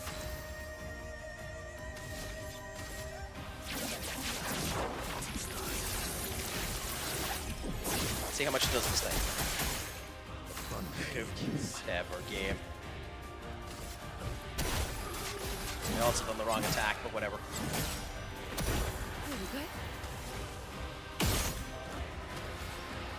I don't know if dark moves work on you, so we'll do this just in case. Hopefully we just win.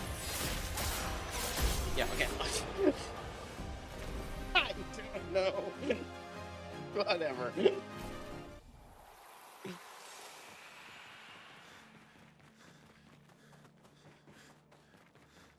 I'm not gonna take a jammy win that came out of nowhere.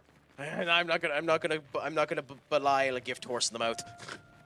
Although I feel sorry for whenever I end up meeting the next Clair Obscur.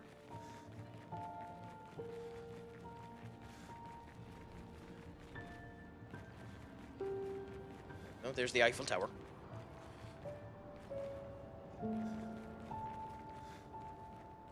Yeah, no, I don't. I have the luck of I could bet on a 1-to-1 horse and it would fail. Like, I can tell you the people that will do well in the FBL, and they'll probably do well, but if I put them into my team, they'll fail for absolutely everyone, including myself. So I don't bother. It's not worth my time. It's genuinely just not worth my time, so I don't bother. It angers me. It angers me to an incredible degree, doing FBL. So I don't bother. How have you been doing? I will say the insane so-and-so that managed to triple Captain Yorian Timber last week is absolutely bonkers. Bonkers. Why do you triple Captain Yorian Timber? I mean, fair play to you for triple captaining Yorian Timber, but why the hell did you do it? Okay, so we have Port de Lumiere and the Tour de Alfile. Okay, interesting. The mother and the daughter with each other. Burn, baby, burn, disco inferno. I don't understand. Verso? No, nor do I. You okay? Yeah, fine. Let's keep moving. We're almost at the top. Which must mean we're almost at Pinterest, so... Yeah, into another fight. Let's see if this one takes me 30 minutes.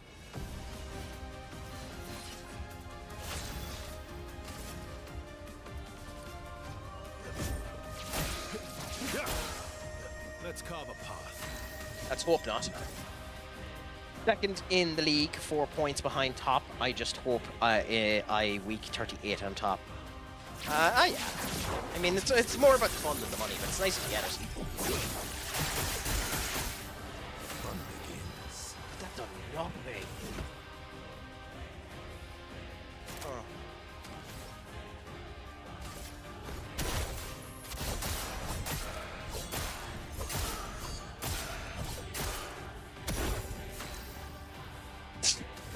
Okay, fair enough. So what? One of you is going to pay for FM and for the other one, is it?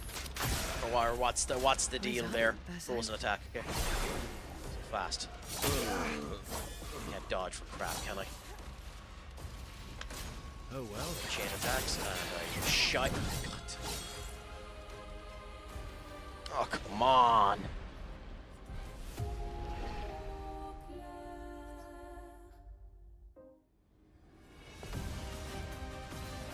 You know what the sad thing is about my sadism? Is I'm actually enjoying this as crap as I am at it. You're outmatched.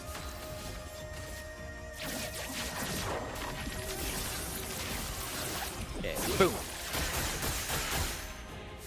I didn't kill you this time, so that's unfortunate. Which means we'll go for this time. How did that not... I was gonna say... How did that not kill you?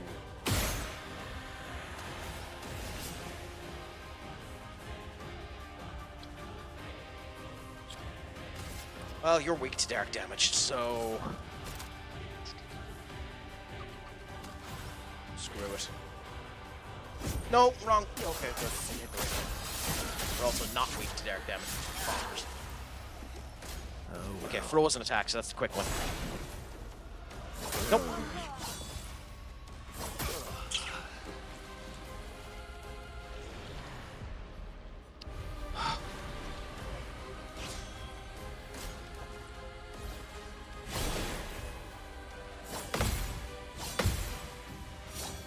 Well, at least we have the time for the next time.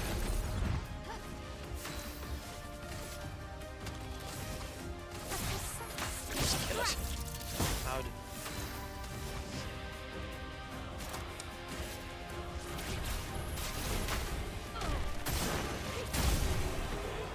I mean, yes. To be honest, the bloody, the bloody OST of that series is bonkers. But the animation, the whole lot of that series is bonkers. It's just a really, really good series for such a disastrously, like, bad. Like, it is tripe. It is a tripe anime. I mean, like, you're wrong if you say otherwise. Like, it is just a bad anime. But at the same point in time, it is epic in terms of the animation and the sound and the whole lot. And aura farming Lloyd is on another level. You just pissed me off, so I'm gonna knock you 10 shades of crap. Craic, how hard was it for you to get tickets last year for the West Ham game? A friend of mine from Thailand ended up giving me a ticket for that game, so I can't comment. I've never actually went out of my way to get a Manchester United ticket before. It's the reason why I never went. So, however hard it is, you'll have to figure that out yourself, Skull. You're also not talking to me anymore, so I have no chance of that happening again.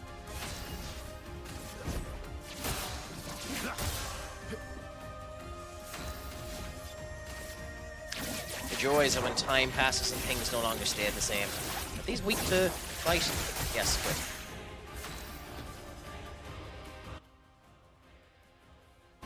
Okay. So... what is the move here? Probably this. Nope, wasn't this. Fair enough.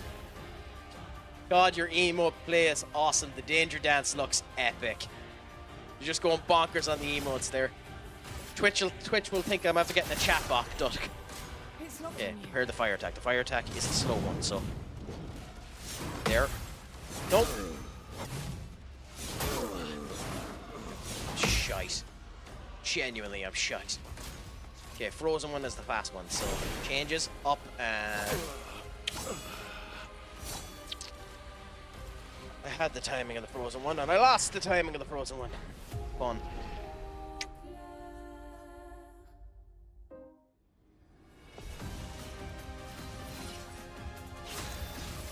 And people of one time in my life said I was intelligent. I'm just stubborn. I'm just stubborn, that's all I am. I have no intelligence, I'm just a stubborn fool. A foolish fool who foolishly walks around like foolish fools. Sounds like the Genos vs. Saitama team better. Which, this team or the Lloyd team?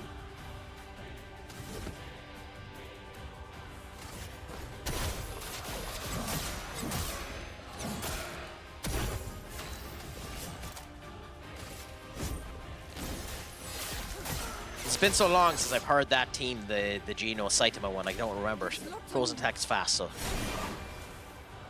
Now. Now. Now. Yeah. Should be dead. Bullet. Now, what's this one? Frozen, so again, we have the fast. So, there. Up. Now. Now. Now. Yeah, I figured it wouldn't count. Anyways, screw it. I wish I had a way to heal. I mean, we'll do it, even though it won't matter. Because